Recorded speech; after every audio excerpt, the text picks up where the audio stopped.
Pero do you think, sir, 0.5 to 1% lang yung parang part ng sa COA? Well, hindi natin alam. I don't know. I'm not privy to it. Basta ako, paniniwala ko, hindi magpa-prosper isang ghost project kung walang cooperation ng COA. Sir, yung sinasabi na may mga ilang empleyado daw ng DPWH na contractor, kayo pamilya na po ba kayo?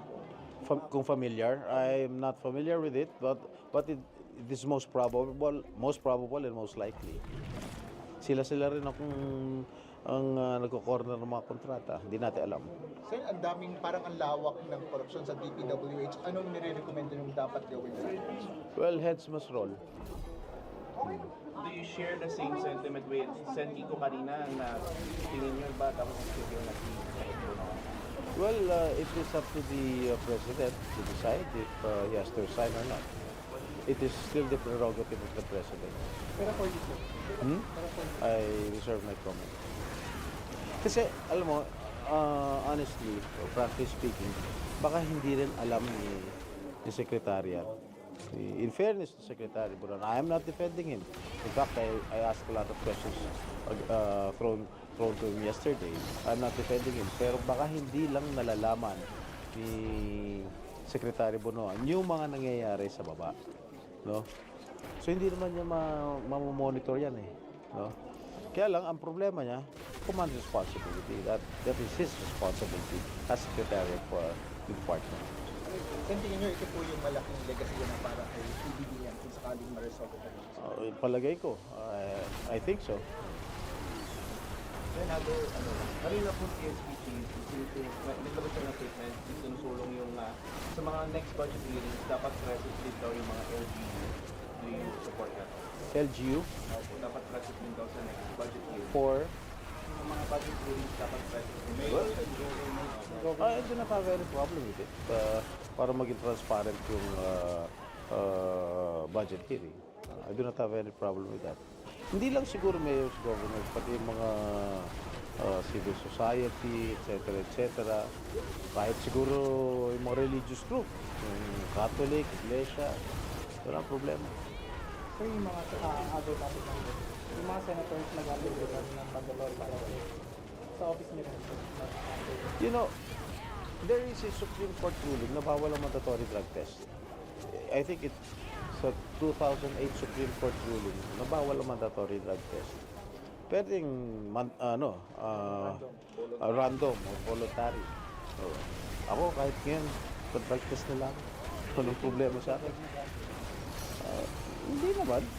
Kung talagang kakailanganin, I will ask them to voluntarily take the drug test. Siyempre, nung mapagsahilig na hindi napupupunta yung mga LGU sa mga plano sa budget ng mga contractor, dapat ba talaga isama talaga sila sa dapat talaga? Dapat malaman din, kasi once na binagsak ang pondo sa isang LGU, dapat aware ang mayor din. Pero nangyayari siya. Hindi aware. Hindi aware ang mga mayor? Tulad ng kontrata. Pwede ba hindi aware ang mayor? Pumupunta yung contractor sa office ng mayor para makipag-coordinate sa barangay. O, di alam ng mayor. Pero Pwede mo di alam na mayor yun. sila kasama dun sa hindi pinapakita yung mga plano. Ako, naging mayor din ako, kaya lahat ng mga proyekto ng mga congressman ko, nalalaman ko. Pinapakita yung mga plano. Yes. Marami rin ako ni-reject na mayor ako. Sa inyo paglalagay ng mga pangalan sa amyenda sa budget, ano po ang masasabi nito yung proposal na ito? Alin? Yung paglalagay po ng mga pangalan kung sino mga nag-amyenda sa budget. Well, since when? Kailan natin bubuksan yung libro? 2018? Kasi ang proposition ni President Marcos since 2018. Sir, ito lang Itong event ko lang. Ba't naisip niyo, sir, itong... Well, as chairman of the Committee on National Defense, I think it is wise for me to watch it. Kasi, una-una, this is a controversial movie. Ang balita ko, binan pa nga daw dito sa atin, sa sarili natin bansa. No? At nung pinalabas sa festival yata sa New Zealand, sumulat pa rin yung Chinese government na sinasabi panay misinformation daw itong pelikula. So that's why I'm eager to watch it. Para at least maging aware, hindi lang tayo, kundi yung ating mga kabataan lalong-lalo na. O ano ang nangyayari at ano ang ginagawa ng Chinese government laban sa atin.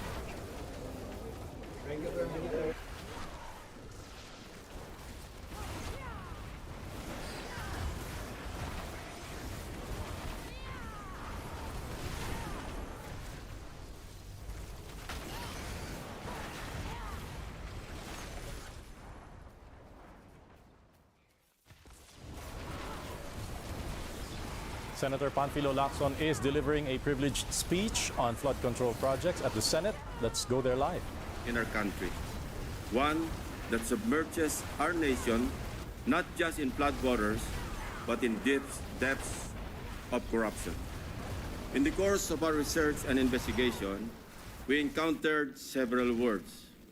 Their meanings we could not find in the dictionary. So, we looked somewhere else. Alas, we found them in the corruptionary. We have a saying, a leaky roof today is a ruined home tomorrow. Thankfully, President Bongbong Marcos himself has taken decisive steps to plug the leaky roof as a determined follow-through on his striking rebuke and appeal to conscience with his resounding admonition, mahiya naman kayo. Wasting no time after his stern warning during the last SONA against those who misuse public funds, Malacanang established and launched the Sumbong sa Pangulo website last week. I commend and sincerely thank the President for this open source website. Not only does it open the public a direct line to the President to report anomalous flood control projects in their midst, but in my case, including that of my staff, the website makes our investigative work a lot easier. For one, the coordinates that the website provides showed us a faster way to find shady, even ghost projects. Last week, the President took aim. Today, I am pulling the trigger. Para sa ating mga kababayan, nakatutok ang aking presentasyon sa araw na ito sa mga flood control projects pa lamang. Hindi pa rito kasama ang iba pang mga infrastructure projects na punong-puno rin ng anomalya. Isa-isahin natin ang mga impormasyong aming nakalap sa mga nakalipas na linggo mula sa aming sariling pag-aaral at pagsasaliksik na suportado ng mga impormasyon mula mismo sa mga DPWH officials at insiders, pati ilang contractors, kasama na rin ang open sources. Una, ang kalakaran ng ilang mga kontratista at mga kasabwat nila sa gobyerno na sa paghahati-hatian ng pondo, kasama na rin ang mga termino o codes patungkol sa kanilang modus. Pangalawa, ang mga palpak na proyekto dahil sa paggamit ng substandard na materyales, kasama na ang mga kontratistang nasa likod nito. Pangatlo, ang mga proyektong lantarang inaangkin bilang congressional insertions. Pangapat, ang patuloy na pagbaha sa iba't ibang lugar na narating namin kahit taon-taon ay paulit-ulit na binubuhusan ng bilyon-bilyong pondo. At ang pinakahuli, ang mga tinatawag ng Pangulo na guni-guni o ghost projects na aming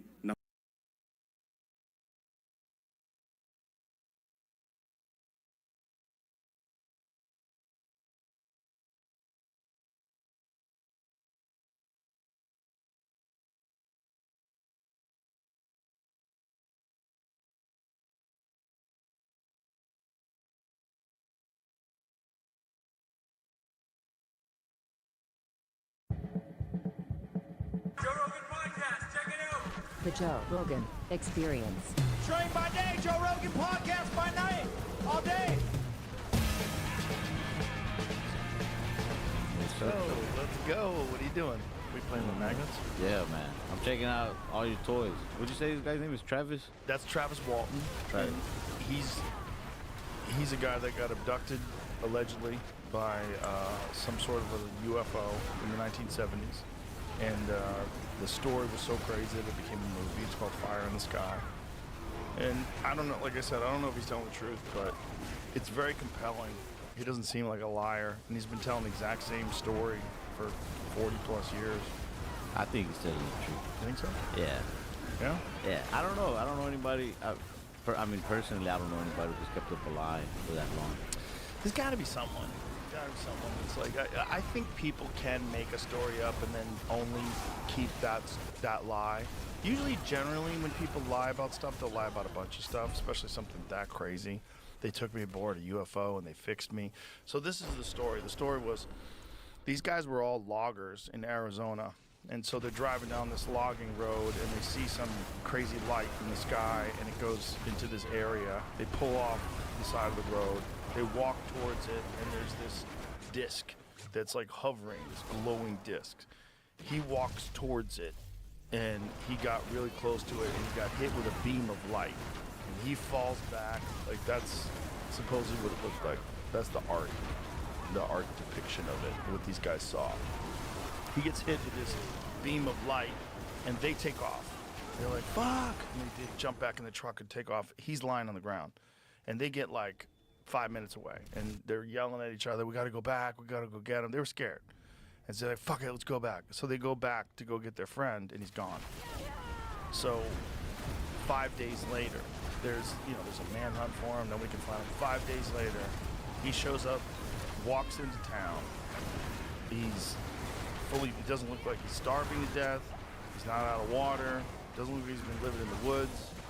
This looks like just like a normal day.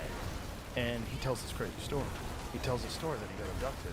They took him aboard this craft and fixed his body. It was the beam of light that came out of the ship from whatever it was, whatever energy source it was. Fucked his body up. They repaired it. And they communicated with him telepathically while they were on this ship. I forget all the details of it, but this is the film of it. But this is supposedly what he said the experience was like. He said it was terrifying. And he described, the thing that's crazy is that they all describe the same exact creatures. They describe these Who is they? People that get abducted. Oh. People that have had UFO experiences, anybody that's had direct contact. Did you ever see that movie, Close Encounters of the Third Kind? I saw that movie, The Fourth Kind, when I was in middle school. What's that one? Is that an abduction one? I think. Where they come get you? Yeah, it's like, man, I only watched it once. It scares the shit out of me. I think people go under like hypnosis and they remember what their abduction was like or something like that. Yeah. Yeah, don't quote me on that. Well, the third kind, I think, is contact. I think Close Encounters of the first kind is like you see it. I don't know what the second kind is. There's like a list of the kinds. The fourth kind, derived explanation, J. Allen Hynek's classification of close encounters with aliens. Fourth kind denotes alien abductions. Dun, dun, dun. Yeah, that one. I like how we talk about aliens like it's like feeling on the girl, like second base. Like, you get to the fourth base. kind. Get to fourth base. She takes you home. Yeah. But his friends, they're like his friends that left him. Yeah. I mean, they saw it. Yeah. So they all have the same story. It has to be real. I don't think you're gonna convince these guys. Probably not, but maybe you could. It's like, it's not impossible. It's not like it's like breathing underwater. That's impossible, right? Okay.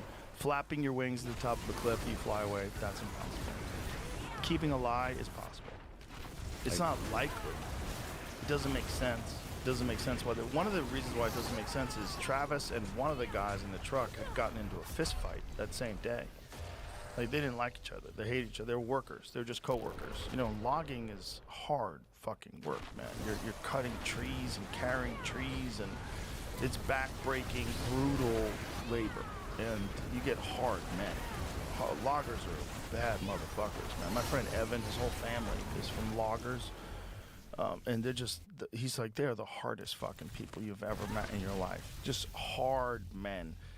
Like, doing this shit deep into their 60s and 70s, carrying logs. Just a different breed of human being. So, they fucking didn't get along, and they got in a fist fight that day.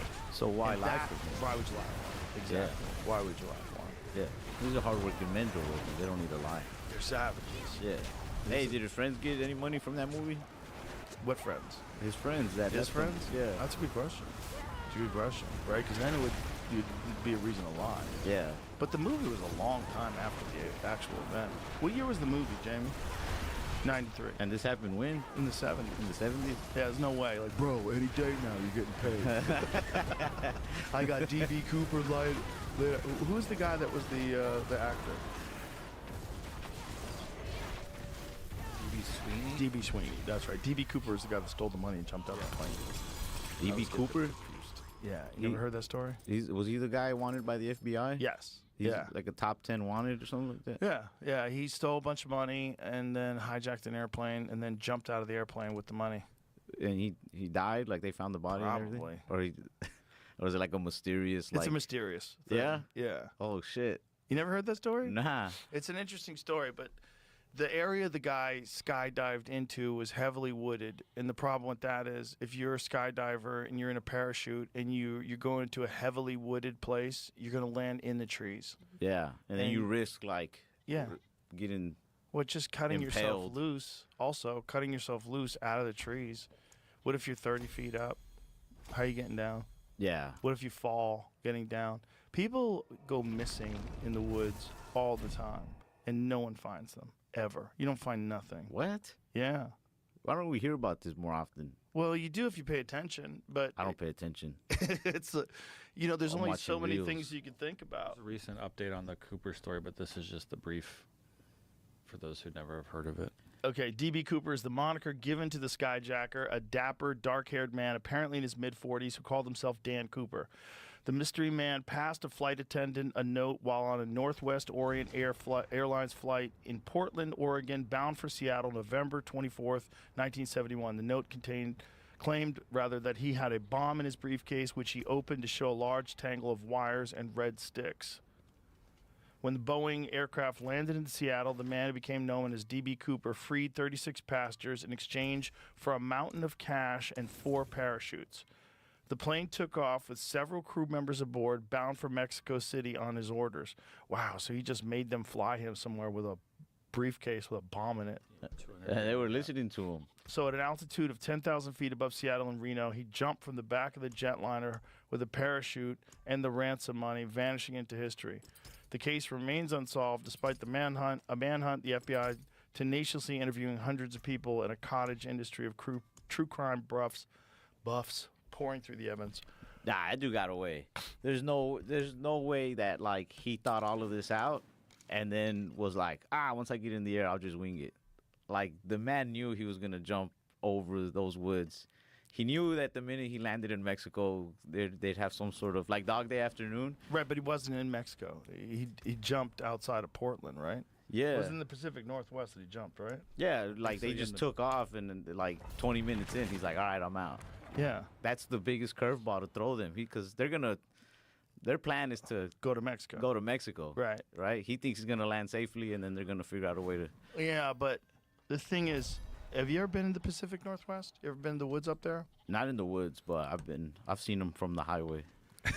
Well, you Tall see, ass trees. okay, yeah, tall ass trees and real dense, like this, like a box of Q-tips. That's how I always describe the trees up there. Like they're really close to each other. There's not a lot of open space up there at all. It's all just trees. So if you're landing into that mess, you're not gonna find a spot to land. And then here's the other problem: if you do find a spot to land, where are you? Do you know where you are? Do you know how to get out of there? I think that dude. You could walk for days in any direction and not find shit. Nah, I think he planned that part. I don't think he did. I bet he was on meth. For real. Probably. All right, that sounds more like I bet it. he was. That's Yeah. a meth move. The whole thing's a meth move. I'm going to get a fucking bomb. I'm going to get on the plane. I'm going to tell them I got a fucking bomb. I want some money. And I want some fucking parachutes. And I'm going to get the money. And I'm just going to parachute to safety. It sounds like a terrible idea. You think so? I mean, I think for a second there, it can, like, if the guy was sober, I think it's genius. I think he's a sober genius. You think he's just some meth head. I think he's a meth head. I think he studied the woods for like months. No way. Because how are you going to know you're going 10,000 feet above the earth, you're going 500 miles an hour? and you're gonna jump. So I want you to imagine that. So here it is. You're going 500 miles an hour, and then you jump. Where are you gonna land? You're going 500 miles an hour. You have to fall 10,000 feet. Where the fuck are you gonna land? You have no idea where you're gonna land. You should make tests. Like, you should be in charge of creating the SATs. It's like question number 8. Where the fuck are you gonna land? Well, here's the thing. Back then, there was no GPS. Okay. Yeah. So back then, all you had is a compass. So even if you have a map, like, how big's your map? Like, back then, people were smarter back then, though. No, they weren't. Trust me. I used to live back then. I They feel were like dumb as people shit. had to, like, I feel like the further back you go in time, maybe not too far back, right? But I feel like 70s, 60s, 50s, 40s, like, people were forced to, like, learn maps, learn their directions, learn how to utilize a compass. Like, people were better on their feet. You know what I mean? That's true. They definitely knew more phone numbers. They definitely knew how to get around more without any sort of GPS. I'm addicted to GPS. That shit runs my life. If I want to go somewhere, I always put it in my phone. Yeah, I because never it gives you, like, learn. traffic updates. That too. Yeah, that's huge. Oh, detour. Fuck Yeah. you people. Yeah. Haha. And you feel happy. Look, I got around the traffic. Back in the day, you just had to, like, memorize routes, memorize which routes were busy at which times. And you had to listen to AM radio for the traffic update. The traffic update brought to you by Costco. Hey, who's that one guy that comes on? I don't know if he still does. He, like, what's the story with him? He got, like, really rich, and he gives people financial advice. Is it Ramsey? Oh, yeah. Dave Ramsey? Dave Ramsey? Yeah. Do you know him? No. Oh, I thought you knew him. Back to D.B. Cooper. I think that dude was on meth. I think that's a total meth head plan. All right, maybe. I got a fucking bomb. He's got a bunch of red sticks with wires. I'd be like, blow it up, bitch. You don't know how to. What is that? What's in that bag? I think he's a pure meth head. That's what I think. I think a crazy wild dude. They say Hitler was on meth too. Yes. Yeah, most likely. He was definitely on oxycodone, and the actual Nazis were definitely on meth, for sure. They gave Nazis meth? Oh, yeah, man. There's a great book. Is it out there? It's in the other room. It's called Blitzed by, how do you pronounce his name? Norman Ohler, right? Ohler. Norman Ohler. Great guest, too. He was amazing. But he wrote this book about all the meth they took during World War II. It's all about, like, the most meth they gave so to the he people was a in the Nazi tanks. that wrote a book? No, he's a researcher. How dare you? I want to read a That's book the by a Nazi. Well, you'd have to read, like, Mein Kampf, and you have to read it with, like, a book cover on so people don't think you're a psycho. Well, I mean, we got to know what they were thinking. You know what I mean? People should read it. That's the book.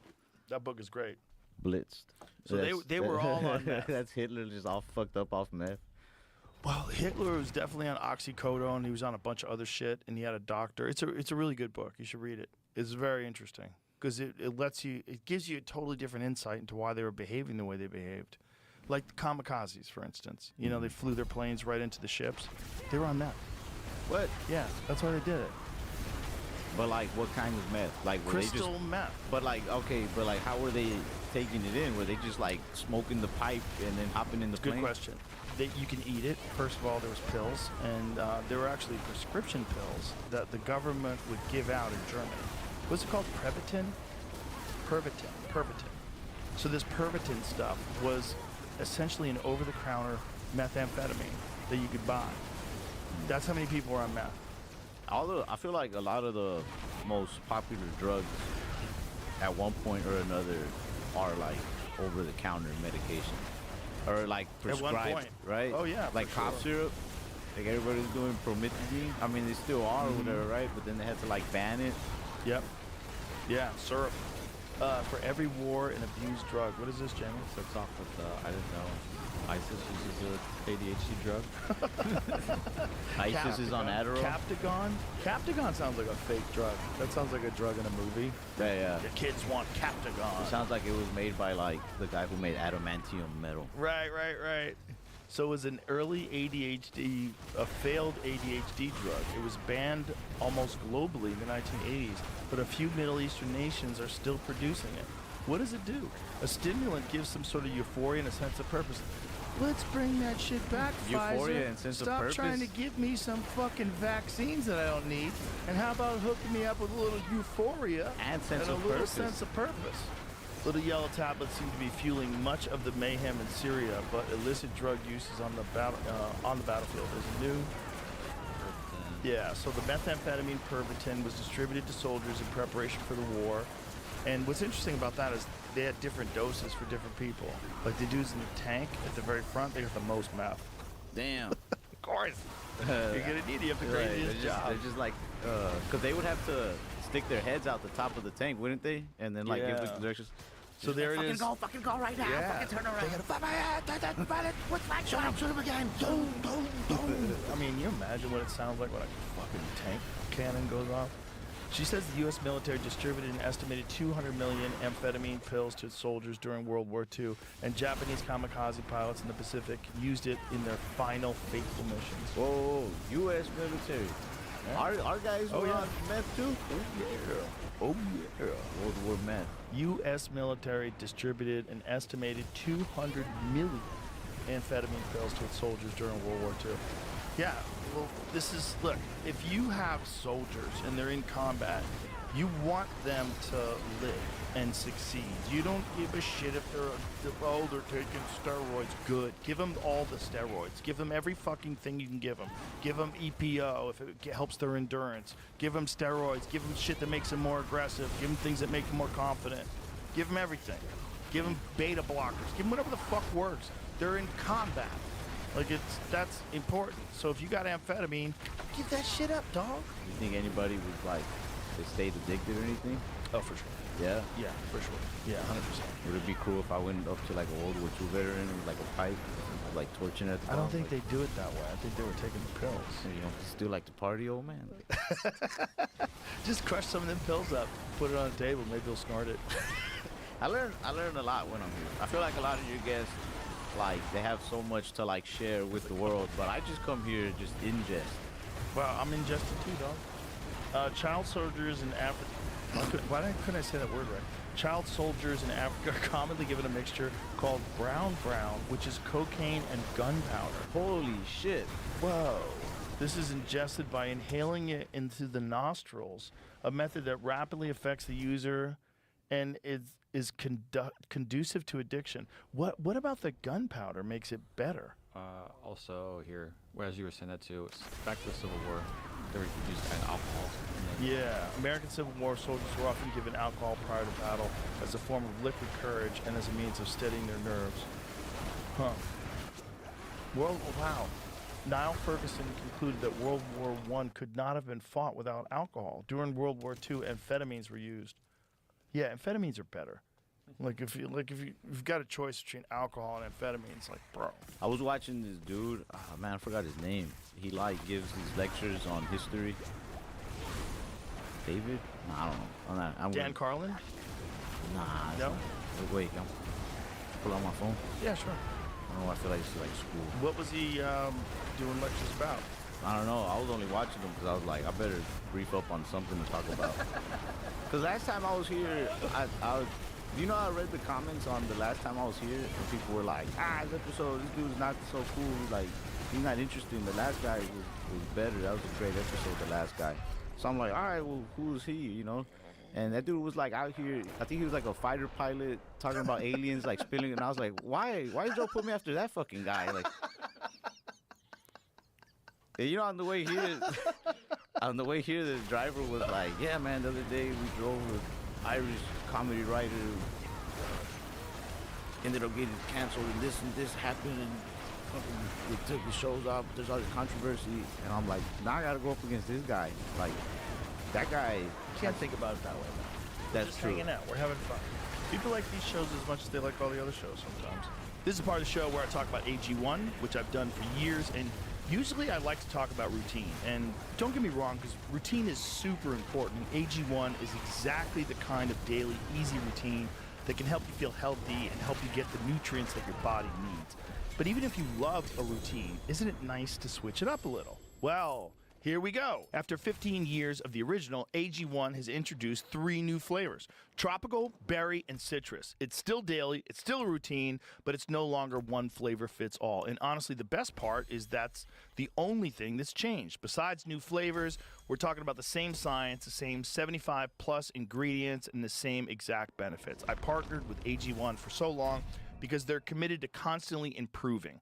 And now that includes offering 3 new flavors. Subscribe today and choose tropical, citrus, berry, or the classic original variety. If you use my link, you'll also get a free bottle of AG-D3K2, an AG1 welcome kit, and 5 AG1 travel packs with your first subscription. Just go to drinkag1.com/Joe Rogan or head to the link in the description to get started with AG1 and try the new. Okay, I get why World War I happened now. But then finding out that everybody was just like drunk and on meth the whole time, just sounds like this was such a bro-y idea to go to war. Like, it's all the sophistication behind it. But then at the end they were just like, fuck, let's just get fucked up while we're out there. Well, all those old-time English gentlemen, they all wanted to go to war. It was like you wanted to prove your courage in battle. And it was a bro thing. It was almost like a frat boy thing. Well, everybody wanted to conquer land back then, right? And just rule empires and shit. Wow, I feel like we should go back to it. What are you talking about? No, I feel like stuff is too leisurely now. It's too comfortable. That's true. But we need to teach people that leisurely is not good for you. You don't need artificial. You don't need the kind of conflict that's going to ruin cities and kill people. And don't go back to that. That's stupid. We just need to understand how to manage the human body. What do you mean? Manage the body. Manage your brain and your body. That's the. Are you saying everybody should work out and just eat healthier? That's the most minor interpretation of it. But we need to figure out a way to keep people from being aggressive and keep people from being greedy and keep people from stealing resources. And we need to curb some of the worst aspects of human nature. And I think the only way to do that is mushrooms. Everybody has like mandatory mushrooms. Mandatory mushrooms. Yeah, if I become president, mandatory mushrooms. We'll have mushroom day, and afterwards everybody's just gonna hug it out. So, wow, I don't know what I was thinking, man. I'm sorry. It's like an adult vaccine. Yeah. A vaccine for human stupidity. But I mean, that's our problem, is that we're managing human behavior, right? We want to steal resources from this country because they got all the natural gas, and this country's got all the minerals, so we're trying to make some sort of a side deal with the rebels to overthrow the government. That's what most of the problems in the world. It's people being cunts. Hold on, before I forget this. What do you got? You said 2 things.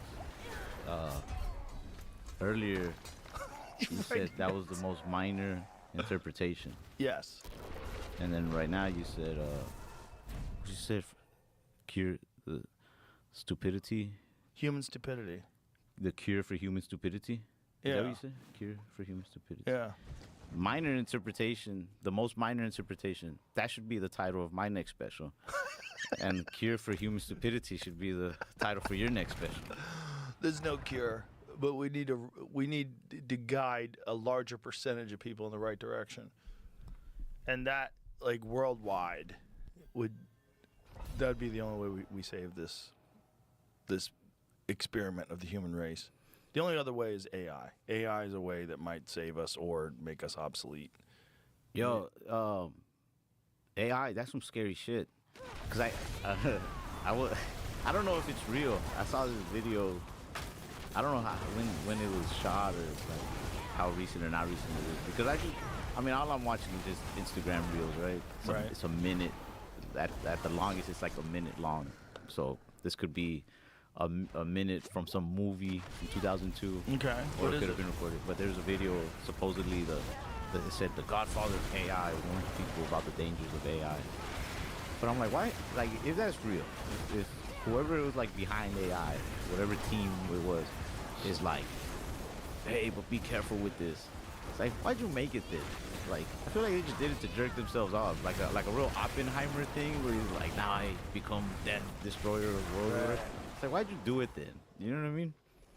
Well, it's the same kind of thing in that you have to do it because if you don't do it, your enemy's going to do it. If your enemy's going to hold it, the whole world is very different. The idea is that if America does it, America, we kind of suck in some ways. We suck with some of the things that we do with other countries. We suck with some of the ways we spend our taxes, but we're the best out there. We're the best option right now. It's the best way to run the world. It's the best way to behave in terms of like your freedoms, having as much freedom as possible. No countries have this combination of freedom of speech, First Amendment, Second Amendment. There's a lot of rights that we have in this country that are just different than the whole rest of the world. I think it's the best way to do it. And we like to think of ourselves as being the most benevolent of all the superpowers. We're the best ones. The other ones are evil, they're communists, they're run by dictators. We're trying, like that's why everybody's afraid of Trump being a dictator. We don't want any dictators in this country. So if we develop AI first, we won. That's good. Just like we developed the nuclear bomb, we dropped a couple of them, said, now back the fuck off, we're done here, we don't want to do this anymore, and then we never did it again. So that's good.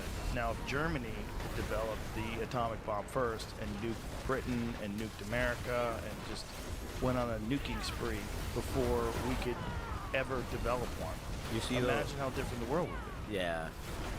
You ever watch those videos, the AI videos of like two celebrities making out? It'll be like Elon Musk kissing like Trump. Brad Pitt or Yeah, Trump, you know? Yeah, I've seen those. I feel like we had to make a couple of those and until it was like, all right, now back the fuck off.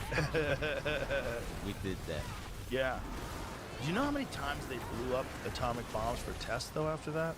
I'm learning more and more about that recently. I'm reading this new book right now by this guy, Richard Dolan, the UFO researcher. And he's talking about one of the things that they were doing was they were doing altitude detonations. So they were detonating these nuclear bombs 150 miles above Earth. They did a bunch of them. They did it like a bunch of times. And doesn't it stay in the air? they didn't even know. They were just experimenting and testing. There's a bunch of shit they did that is so wild. You know, like John Wayne did a movie in the Nevada desert near where the test sites were, where they blew up like, I don't know how many hundreds of fucking nuclear bombs out there. They blew up tons of nuclear bombs. And then John Wayne just went out there and was The like whole around. cast got cancer. The whole cast? The whole cast got cancer. John Wayne died of cancer. Like a giant percentage of the people that worked on the show on that movie got cancer. Imagine- See if you can find that the results of that. Imagine being on the team who's like sending the nukes into the air, and then you just kind of see like the clouds stay in the air. Like, I wonder who's the first guy to be like, ah, shit. They didn't even understand, man. No one had been subject to large-scale radiation before. It was a new thing, especially from a detonation. It had never happened before. There was no meltdowns yet. There was no 3 Mile Island or Fukushima yet. 1980 article in People magazine reported that out of the 220 cast and crew members, 91 had contracted cancer, with 46 deaths. Led to the film being dubbed an RKO radioactive picture. The controversy surrounding the film location and subsequent health issues has been a point of discussion and debate amongst historians and scientists. But yeah, like the amount of bombs that they detonated. Was it a good movie at least? I don't think it was. It might have been that Genghis Khan movie. Was it the Genghis Khan movie? Oh, it was a piece of shit. What is that movie rated on Rotten Tomatoes? It has to be a 0. It's so bad. Man. It's John Wayne playing a Mongolian, which is the craziest thing of all time. It was the ultimate whitewashing. He's doing Mongolian face? And he talks like this. 10% on Rotten Tomatoes. This is what you got Bro. cancer for, John Wayne? I know, you got cancer for the worst. The Conqueror. And look how hot she is. She's like completely European looking, his girlfriend. Like, play some of this because it's so stupid. Yeah! Fall off the horse. Look how hot she is. Ooh. She's all impressed by And him. he just took her clothes off. Under his heel, the cowering nation. Look how bad this is. The unconquered woman. He took what he wanted when he wanted it. 4 times meets his fire with ice, matches his fury with flame. Your hatred will kindle into love. Before that day dawns, the vultures will feast it on your heart. Shit. Bro, I mean, come on. This is the dumbest movie ever to gain John Wayne cancer. bro. It's so bad. Like, how bad is that movie? Women always talk about how like, like I was reading this article where they were trying to trash F1. The movie? Yeah, and they were like, oh, another movie where the only woman working, because like the girl in the movie, she's like the first, what is she, like the team director or something for an F1 team, like first woman with her. Like, and she doesn't, you know, like she doesn't level up until Brad Pitt unlocks her potential. Like, oh, like we need a man for that. But it's like, bro, women have the best roles in movies. Not in that movie. I mean, yeah, she got hit pretty hard, but if you think about it, this is a movie about like, oh, Genghis Khan conquering so much, but the best thing he conquered was the woman. Like, really? You know what I mean? Like, yeah, the woman's always like the main prize of the movie. Dude. Well, throughout history, that's one of the things that people did go to war for. Women? Yeah, for sure. Nobody went to war for some dude's butt. A lot of, I feel like a lot of war could have been prevented then if like porn had just came around way sooner. No, because porn's out now and there's still plenty of war. That's true. So why are they going to war for now? Resources. You see, all it is like tricking people into doing something for you. Women and resources, man. Women and resources. When are we going to learn? It's just money, man. There's enough women and resources for everybody. Nah? There's at least enough women. Yeah, but they're not the same. Here's the thing. For women, I think the number is women are only attracted to 20% of the men. So like 100% of the women out there are only attracted to 20% of the men. That kind of makes it fun, you know? You gotta hope you're in the 20%.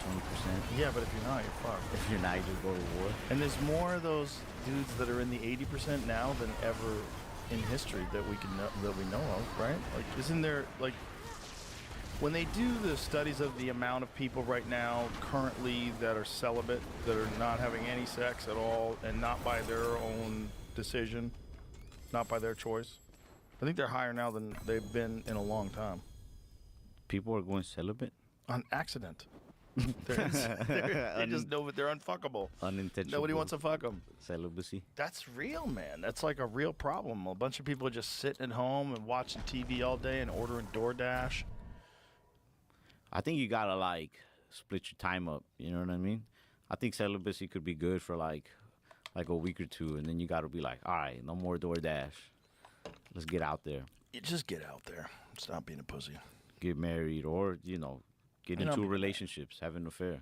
Well, don't be just jerking off all day. That's crazy. I actually want to write a self-help book, but not like a real one, maybe like a joke one, you know? Yeah. But something that I don't think my stand-up comedy would ever get me canceled, but I think maybe like a book. But I want to call it something like you're not autistic, you're just 25 and like an asshole, or something like that. And then it's a whole book, just tell people like, get off your ass, man. Like, stop making excuses. What do you do for actual autistic people that read that book, though? They're like, hey, he says I'm not autistic. I'll be like, you're not autistic then. Believe what you want. How many people do you think are autistic? What percentage? I don't know. I feel like probably a lot, but I think there's like a bunch of people are saying they're autistic so that they get like extra credit. Yeah, I think it's like being like what do you call it? Like Apache or whatever, or like Cherokee, where you're just like, oh yeah, I'm like 1/8. Yeah. Like, I'm 1/8 autistic. Yeah. I'm kind of psychic. Yeah, like, so I think if you come up on the spectrum, it doesn't mean you're like enough. Full blown. Yeah. Like you've seen people with like full blown autism and the struggles they have to go through in life. Yeah. Like somebody has to be in their life. You know what I mean? Like for nonverbal people, yeah. Yeah, or like just whatever. But you can't like be you can't just like wake up, you know, play video games, go do stuff on your own, and then like use autism as an excuse for other stuff you don't want to do. Like, I didn't want to shake that guy's hand because I'm just like autistic. Like, yeah, like motherfucker, just look at the person in the face. Don't look them in the eyes. Just look them in the face or something. Just don't be rude. Like I feel like a lot of, and maybe it's because of the way I grew up, but like if I tried to use autism as an excuse to get out of doing stuff, I think I just would have got smacked in the back of the head. I think they would have smacked the autism out of me. You know? The 1/8 that is. I don't think I have any autism in me. No? Unfortunately. Why say unfortunately? Maybe it helped with math. Helped with numbers. Chevy? Like Rain Man? I think Jamie's autistic. How does he, maybe not autistic, maybe he just knows how your brain works. How What's does the he know difference? to highlight the exact sentences you should read? What's the difference between, because he's smart, what's the difference between, and he's been doing this forever, what's the difference between Asperger's and autism, like the technical difference? Because, like, they're kind of interchangeable, right? Are they both like communication type? Well, a lot of times people say the spectrum. They call it the spectrum. I'm like, oh, it's on the spectrum. Oh, okay. Where?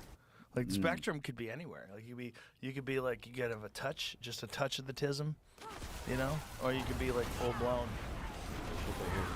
Key characters. All right. In autism, significant delays in language, maybe nonverbal or limited speech. Asperger's, typically no language delay, advanced vocabulary for age. Interesting. Autism varies widely from intellectual disability to above average intelligence. And then Asperger is usually average to above average intelligence. Autism, social interaction difficulties may show less interest in engagement than Asperger's, desires social interaction but struggles with social cues and nonverbal communication. So it seems like Asperger's is like the upgraded autism. It's like autism is too risky. You could, you know, get a kid who's nonverbal, but go with Asperger's, you might get a genius. Everybody wants autism. Well, I think they really would want Asperger's if you showed it to them. It's like Cialis if versus they knew. Viagra. Yeah, if they knew. Yeah, if But they knew. I think people use autism as like a, oh look, I'm not average. I'm actually high functioning autism. Like I'm actually a genius in this class. Right. People definitely they love to be a victim of something. Yeah. They love to have some sort of an ailment that you don't know about, you know. People love that. I'm not like that. You know, I'm diabetic. I never tell people. You full blown diabetic? Like full blown. Type 1? Not like with the Like the autism food thing. stuff? Yeah, type 1. So you're born with it? No. I got it when I was like 6. Really? Yeah. Type 1 when you're 6. That's crazy. Yeah. You know, they just cured type 1 diabetes in a woman with stem cells. What? Yeah. It was the first of its kind. Was it China that did this? See if you can find it, Jamie. But yeah, you know, they're using stem cells to try to treat all sorts of different things. And one of the things that they were really successful was with this lady, they cured for the first time ever type 1 diabetes. How do they give you the stem cells? Can It's a you good smoke question. it in a pipe? No, I think they inject it into you. But it's not too bad. But if this, I mean, you might not have to take insulin. Do you take insulin right now? Mhm. Yeah, you might not have to take insulin. They might be able to fix you. How do I get these stem cells? Let's see what it says. What is it says world's first stem cell therapy reverses diabetes. So where was it from? Where did it happen? Groundbreaking title in Peking University. They took cells from 3 people with type 1 diabetes and reverted them to pluripotent state, meaning they could develop into any type of cell. This technique, originally developed by Shinya Yamanaka at Kyoto University nearly 20 years ago, was modified by Deng's team to use small molecules instead of proteins, allowing for better control. They use these chemically reprogrammed stem cells to create 3D clusters of insulin-producing isolates, which were tested for safety in animals. In June of 2023, the team transplanted about 1.5 million isolates into a woman's abdominal muscles, a new approach as most isolate transplants are done in the liver. By placing the cells in the abdomen, they could monitor them with an MRI and remove them if necessary. The operation took less than 30 minutes. 2.5 months after her transplant, the woman with type 1 diabetes started producing enough insulin on her own, and she has continued to do so for over a year. How about that? Her blood sugar levels are stable 98% of the time, eliminating dangerous spikes and drops. That's crazy. What? This was in China?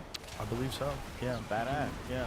What if I met this doctor and he was like, all right, I'll do the operation on you, but you have to say my name correctly the first time. What was Yamanaka Shimoya? Just practice it.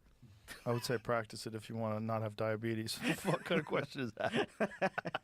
Shinya Yamanaka. They might be able to hook you up. All right. What do you think? How do you even start that process? You just go to China? Yeah, you got to go to China right now. Get out of here. Get on a plane. I got to finish this press tour. I'll cure diabetes after. I bet it's gonna be mainstream within a few years. If that worked and that's reproducible, Dude, I want to go to China now for real. It's like, it'll probably be in America too. Yep. Because what they're saying, the way they're laying it out, it sounds like there's paper on it. And that thing was that a published paper? VX880. I guess I should probably wait until they do like a few more patients, right? It's like PS5s, like you want to let the first round go out first with the bugs and stuff. Nah, fuck it. I would go right in there. Let's go. Let's see. See if you can fix me. Yeah? Yeah, you don't want to deal with shooting insulin all the time. That's annoying. How often do you have to do it? Before a meal, and I usually eat about 3 times a day. Oh, so you have to give yourself 3 injections a day. That's annoying. Yeah. And since you were 6, you've been doing that? Yeah. Wow. Yeah. I'm a little tired of it. Does it? Yeah. Well, this might be it, man. This might be able to fix you. What if I miss the shots though? Like, Here's a trial I think they've done in the U.S. with 12 people. Oh, they did a trial with 12 people? Well, 12 participants. Demonstrated engraftment with glucose-responsive endogenous. Indigenous. Why can't I say endogenous? Like, how did I not read that correctly? Endogenous C-peptide production, which is durable through 1 year of follow-up. Wow. What does that mean? That means a year of follow-up, it was still working. Still good. Had a reduction in exogenous insulin use, meaning reduction in daily insulin use by 92%. So they still had to take a little bit of insulin sometimes. So I bet this is something that you could probably do more than one time. Yeah, these were all off of one dose they got. One Yeah. single infusion. So if a full dose and then you have a complete reduction in insulin reduction. So it says 83% of them no longer required insulin at month 12. That's nuts. 83% of all the people they tested didn't require insulin a year later. That's amazing. You got to get in on that though. Yeah, but like I don't even know who to talk to. We'll find out. We'll ask afterwards. All right. For real. You should probably find out, like maybe there's another trial they're doing. I'm for real too. Yeah, I would get involved in that trial. That seems like totally reasonable. Yeah. Unless I would, well, I talk to a scientist first. I don't know. I'd like to talk to some people that are concerned about things. Yeah, you always talk to the person who's like against the plan. Yeah, there's always some side effect that you don't take into consideration. Like, oh, well, if you do that, here's the problem. It also does this. You're like, oh no. I don't. Yeah. I don't know. But what if I don't even like? What if I suck after I'm cured? What are you know? talking about? Like, what if we just What are change? you saying? What are you saying? Oh, what if I just don't know how to act afterwards? You know. That, honestly, living without diabetes, that would go to my head so fast.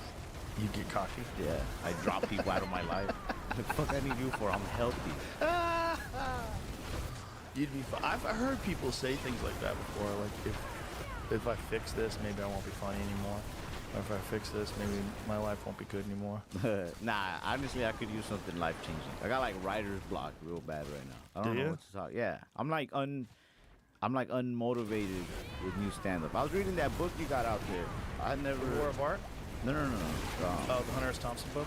Yeah. Yeah. Hunter S. Thompson was a dude or that was a chick? You don't know who Hunter S. Thompson is? Nah, but I kind of have heard of Thompson's work through. I read in the like before the book actually starts. It's like other books by Hunter S. Thompson. Yeah. And Fear and Loathing in Las Vegas. yeah, Yeah, and that's it. what is it? Rum Diaries? Yep. So Yep. it's a dude. Yeah. Yeah. Yeah, that dude's good. What did you take before you came here? Like Nothing. Something happened. You're on sleeping pills or something? What the fuck is going on? Nah, man, I'm sober. I just woke up and came here. Yeah, Hunter S. Thompson's a very famous writer from the counterculture movement. He wrote this paragraph in that book, man. And, That's Johnny Depp. He played him in that movie.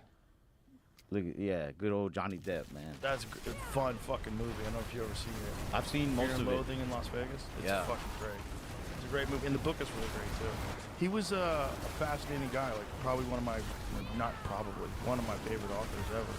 He that book that's out there, you said it's a first edition. Yeah. It's like diaries of his, right? Like he just kind of wrote his thoughts and like what he did throughout that day. Charles Bukowski has a book like that. What is it called? Like the captain is out to lunch. Something like that, right? Yeah. Felipe Esparza put me onto that book. I read, and I did his podcast. He has a couple of Charles Bukowski books in his little library. Oh, no shit. Yeah. Shout out to Felipe. I love that dude. Yeah, dude, so talented. Friends with him forever. The captain is out to lunch, and the sailors have taken over the ship. Charles Bukowski. Yeah, so it's kind of like that Hunter S. Thompson book, and in both of those, I like both of those books a lot. I've read like half of that one. I'm gonna buy that one, but I like what Hunter S. Thompson. He said because he talked about being in this hotel room, and he says living on pills, phone calls unmade, people unseen, pages unwritten, money unmade, pressure piling up all around to make some kind of breakthrough and get moving again. Get the gun off the rails, finish something, croak this awful habit of not ever getting to the end of anything. Yeah. Dude, that's, man. Yeah. I feel like I'm there right now. Yeah. But I don't know if I care as much as he did, because he at least wrote about it, and I've just kind of been like, I'll get to it. Well, you're a lot younger, first of all. And second of all, like, he was already a successful writer that was trying to, like, get the fire stoked, you know? That's the thing. This is a great book. You can keep this. I have, oh, that's not it. Sorry. I thought that was the War of Art. We have piles of them. Oh, yeah, I saw it out there. Yeah, We have, Stephen Pressfield gave me a whole box of them. I'll give you a copy when we leave. Okay. That's a book that will help you a lot, because it's basically just about that. That book is just about overcoming this resistance that people have to work. It's hard. It's hard to make yourself work. It is. You know? Well, I have this thing where, like, I can't help but to, like, obsess on a subject and lose a lot of interest in another subject or other subjects. But, like, I choose what I like or whatever, you know what I mean? Yeah. But, like, to a degree, does that make sense? Mhm. So, like, it's like chasing butterflies.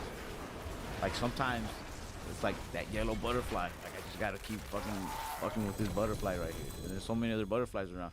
But then sometimes it's the blue one. So, like, comedy is like the blue butterfly, and then, like, other shit is like other butterflies. I started an automotive YouTube channel with my buddy. Oh, okay. Yeah, it's not super big, but it's so fun. And it's just like little challenges that I find in it. You know, like learn this, learn how to do that, learn how to do this. In automotive, in terms of like repairing stuff, like what? We got a 1989 240 SX. It's my buddy's car. He bought it for like $600, and he wants to put an LS in it. But before putting the LS in it, he wanted to blow up the original motor. So we put nitrous and turbo on it, but without tuning it. So there's no computer telling it like how to do it safely or like efficiently. So it's just like, God. And we didn't blow up the motor. We blew up the coupler for the turbo though. So like, and the motor sucks now. Like it won't stay on. But so this is a Nissan? Yeah, an '89 Nissan 240. Oh wow. Yeah. It's a horrible. Why'd you choose great that car. year? That's my friend's car. He just had got it a laying good deal. around? Yeah, everything we find is pretty much Facebook Marketplace. Oh, okay. And so then you're gonna drop an LS into that? Yeah. We Okay. might, but maybe. Look, that's the There's your channel. Formula Bean. Oh, nice. Yeah, we chose that name because like I feel like Formula One is like you know, it's like pinnacle of racing, and they have all these such intelligent engineers working on these cars, and they make these great motors and stuff. And I feel like this is the exact opposite. Oh, dude, you're doing some real cars. You LS swapped an R34 GTR? That's more like clickbait. It's just sitting in the car. We didn't like hook it up or nothing. Oh, we had to take that car to get aligned. But Click on that. Click on that. Those Skylines are legendary cars. Those are legendary. Oh yeah, he got that. He got a deal on that car. They're hard to get, man. They couldn't import them into the United States until like just a few years ago. 25 years after the production, right? So people have done shit like that before. I went down a rabbit hole the other day of Skyline, like mods and all the different things that people have done to Skylines. This is one dude. He has this insane metallic deep purple, like a dark purple. Yeah, Midnight Purple 3 probably. It is so beautiful. It's like a cardinal sin though to put a LS in a Skyline. Oh right, you want to use the Japanese engine. Yeah, the RB. It's the original Skyline motor. So that's an R34 GTT. So that comes with the RB25. The GTR, which is like the super famous, Yes. super expensive one, comes with the RB26. But so you really know your shit, man. I'm learning. I have an R35. I have a Nismo. Oh yeah, you told me one time, I think. One guy tried to sell me one of those, but I couldn't do it. It was too it was out of my price range. I have an R35 too, but not an Ismo. Well, the thing about R35s is you could turn it into exactly what an Ismo is. Yeah. I mean, everything is moddable. Yeah. I mean, these cars have been around for so long in the community of modders for both them and a lot of JDM vehicles like Supras, like the 240 Zs, the old ones. There's a whole company now that is in the UK that takes two Nissan or Datsun, back when it was Datsun 240s, and turns them into these fucking sick, streamlined sports cars with like wider tires, much more horsepower, super lightweight. See, I'd like to do that. Oh, it's so exciting. I love Japanese sports cars because you get the best of both worlds. You get performance and reliability. Like, if you get, like, a GTR, those are, like, one of the most reliable cars you can buy, and it's ridiculously fast. That's my shit right there, son. That's what I have. You ever take it to a track? I have not taken the GTR to a track. Yeah, you got an Ismo, you got to take it to a track, bro. I know, but I've only been to a track a few times, and the last time I went was a Corvette thing. I went with them. We're actually going to build a track, or rather a studio on the track. Oh, That's yeah? That's our next move. Yeah. We're going to build a studio at Coda.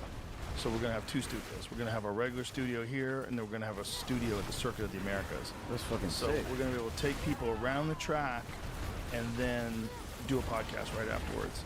Hey, hire me as a driver. Can you drive? Are you good? I do okay. I got the fastest lap time at Speed Vegas. You ever been there? Did you really? Yeah. The fastest? Yeah, for like a few hours, and then some dude beat me. Who were you driving? Porsche GT3 RS. Okay. I was competing against my co-host on the channel there, my buddy Luis. It's a username _AF on Instagram. Horrible username. But anyway, we both got the same car, the Porsche, to like compare lap time. Oh, nice. But I had him beat by like 8 seconds or something like that. Well, he probably doesn't know how to drive it. Also, those cars get a little scary. The rear engine. I mean, you have an instructor just telling you what to do. Mm-hmm. But I didn't. You hit the gas harder. Yeah, I broke a little later. Yeah. Hit the gas a little harder. I almost spun out, but I wanted to find like the limit to the car. But yeah, on my like second lap, I almost spun the car out, but I was able to keep it. Yeah, those cars are just designed entirely for racing. That's a crazy car that you can get, a race car for the street. When we went, the last time we went to Coda, we went for Corvette. So Corvette has the new ZR1. And it holds the record, right? Yes. At what track was Nürburgring. it? Nürburgring, yeah. It holds the record in basically every single track that it's ever entered into. Holy shit. Yeah, they're just it's 1,000 horsepower from the factory. And then the record at Nürburgring that they did, which is the record only for American cars, it's for the ZR1X. I believe the time is 6 minutes 49 seconds, which is insanely fast, and it wasn't driven by a professional driver. It was driven by the engineer. Yes, right. The engineer broke the American lap time record. So everyone else is using Formula One drivers, using the sickest drivers on earth to get the most amount of time. So a professional driver that I follow, this guy, I forget his last name, Misha something or another, on YouTube, he analyzed the footage and he said you could shave 10 seconds off this. Yeah, which is crazy. Yeah, oh, here it goes. Pro driver says Corvette ZR1 could have gone 10 seconds faster at Nürburgring. Who is it that said that? Is it more than one pro driver said that? No, Misha. This guy. This guy's great. I follow his. Oh, I follow him. Yes. Yeah, what is his badass channel called? Let's give him a shout out, young Jamie. 10 seconds in the world of racing. That's like a lot. Yeah. That's a lot. So it's Misha, Misha, and the last name I don't know how to pronounce it is Chroudin. Chroudin? How would you say that? Chroudin. Anyway, cool guy, great channel. It's dope. So he analyzed it and he drives that track all the time. Like He his takes whole people channel, on rides at that track, right? And he's a nasty driver. He drives wicked. It's And fun he looks so watching. calm too, man. Oh yeah, He's just hauling ass. Well, he knows that track like the back of his hand. He's always at the Nürburgring. He does track days on there all the time. So he drives a whole bunch of crazy cars, including GTRs, all kinds of crazy shit, different things that people have put together and modded. And So he says with someone more comfortable with the car, he's like a sub 6 minute and 40-second time, which is what they achieved, is relatively easy and possible, he would say.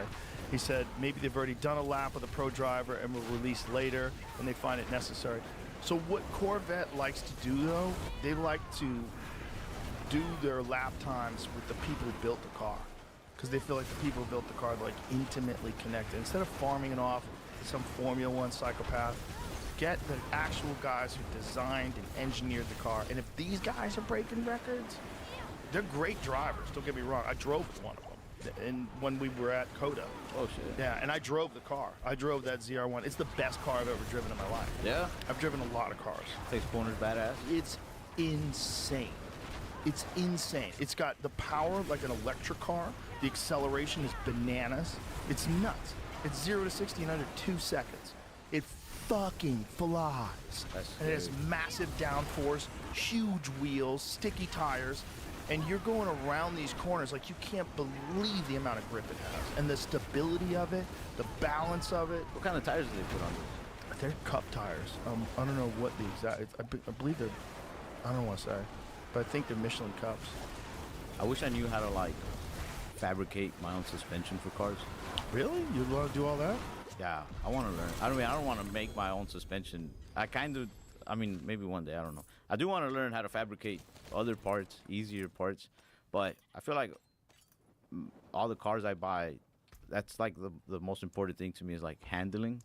Oh yeah. I bought a shout out to this dude. I'm gonna shout out his page. He got some cool stuff on YouTube. Krusty, what is it? Krusty Classics Garage. Let me make sure I'm getting that right. He sold me a 1973 Plymouth Barracuda, but it has a front end from a 71 Barracuda. Oh, the nice front end. Yeah. 4 headlights. Yeah. That's the front end. That was bad. That's the one. Yeah. That's the one. I have a 70. He LS swapped it. Look, that's the one. That's the one I bought. I love that car. That looks like a 70. Oh, that's the original front end. That's the original front end before they swapped it out. No. That's the 73. That's 71 front end. It looks like, no, that's not. Because it only has one headline on each side. Oh, no. You're right. That's I think before that's they the swapped 73. It. Yeah. They wrecked into him. He had to swap it. Oh, I see. Yeah. My mom had a 71 when I was a kid. What? Yeah. Dude, your mom was kicking ass. Yeah, it was pretty dope. Dope car. I learned how to drive on it. That car, he LS swapped it. And the suspension is pretty tight. But when I got to, it has no speedometer. So when I got it to like what I assume is somewhere over 100, yeah, the steering wheel became a little scary. Oh, it became a little too sensitive. The front end is so like light. Well, it's also the steering sucks. Their steering was so. Well, he has like aftermarket on it. Like I don't know what all he did to it. I gotta take a deeper look into it. I bought it and then just hauled ass back to Dallas. Yeah. And once I got on the highway closer to my house, a Camry was getting cocky. I was just like, nah, I gotta show him. A Camry? Yeah. A Camry was getting cocky? Oh, that looks great with that 71 front end. That 71 front end is gorgeous. Yeah, look, I think that's when we bought it. My friend Brigham has a 71. It's badass. It's so nice. This dude has everything LS swapped. He has people sending him work from like other states even. Really? Yeah. This dude does good But work. he LS swapped into a Barracuda? Ooh. Yeah, no, that's like more blasphemy, like the thing we did with the Skyline. Like, you want to see the dopest Barracuda you've ever seen? Yeah, hell yeah. Jamie, pull up mine. Oh, shit. I had one made by Roadster Shop. This is the craziest Barracuda ever. Roadster, they make the frames and shit, right? They make everything. Damn. They did everything. And they put a racing engine in it, a Mercury racing engine in it. Damn. So it's like a 9,000 RPM racing engine. Holy shit. Oh, it's nasty. It's so crazy. That's it? Yeah. That's my car. This thing is bonkers. And it's got a roll cage in it. It's all like the interior is gorgeous. But it's 6-speed manual transmission, but it sounds like an exotic car. Oh, yeah. America, fuck yeah. Hey, you got one cup holder? Yeah. Me too. Yeah, fuck everybody else. My interior doesn't look as nice as that one, but That's Two one cup thing our holders coolers getting have in away. common is the cup holder. Yeah, well, that's all. The interior is totally different. That thing is sick, bro. You have that. You got an Nismo. You have good taste. Yeah, I like stuff. What's your gayest car? The gayest car? Yeah. What's your car that I you guess just my like? Tesla. Your Tesla. Yeah, well, that one takes the cake. I mean, if you want to ask the average person, I love it. I drove that today. That thing's awesome. Yeah, that's your daily driver. Yeah, Is your usual go-to? I drive it all the time. It's a Model S Plaid, and it's also it's customized. So this company called Unplugged Performance, they take a Model S and then they put carbon fiber fenders on it, wider track, wider tires, upgraded suspension, changed the interior. Hey, do you have tinted windows? Yeah. Yeah? Nobody ever recognizes you in traffic? Yeah? Usually they say hi. Yeah? You don't get weirdos? I feel like you'd get the most weirdos out of anybody. You get some weirdos, but most people are nice. Yeah. Most people in the world, the reason why you can get on the highway and no one's just slamming into each other, and the reason why you can go to the mall and everyone's not stampeding over people, it's because most people are nice. Yeah. Most people are cool. Most people are cool until they start, running out of women and resources. Right. Incels. Incels. They get dangerous. They get on the map. Incels. They get radicalized online. Yeah. Don't do drugs. Take care of your bodies. What are the tires on the Corvette, Jamie? Do we find out what they are? They're super sticky. Yeah. You drive it, you'll go insane. It's the greatest car ever. Tires make a big difference, man. Huge difference. But it's also the mid-engine. When they switched the Corvette architecture from that front engine design from the C7 to the C8, Michelin, there it is, Pilot Sport 4S. And I think you could use cup tires too. I think it's an option. Mid-engine cars, they seem to be dominating on tracks, huh? Well, the balance is so good. When you have that balance of the engine in front of the rear wheels, first of all, you have massive amounts of traction because all that weight is back there. There's always a problem with that front engine. The only time I think the front engine can be like a mid-engine thing, I think, is if like the track has different elevations. Like what is it, like Laguna Seca, I think, has like a huge downhill, uphill thing. Oh, where it helps you to have the front engine bias? Yeah, I'd imagine that's the only place it probably can make a difference. Because like when you're coming, what is it like? I think I saw a video on it one time. I didn't have the volume up because my kid was asleep, but I'm pretty sure that's what they were talking about. Like, what are on the side of the track they have the stripes, the red and white, and sometimes they go over that. Right. But you know how sometimes, yeah. So if you're going off of one of those, and you're also going downhill, I'd imagine you'd want like a front engine. I think you'd get the grip faster as you're coming down. Whereas if the motor was in the back, I think you'd have to kind of catch your balance a little more in the front end. Well, I could be wrong, though. I don't know. The motor's in the middle. See, that's the thing. The motor in the back with the Porsche, you have to learn how to use that pendulum effect as you're driving. But the guys who are really good at it, though, they use it to their effect. Like they steer with the throttle.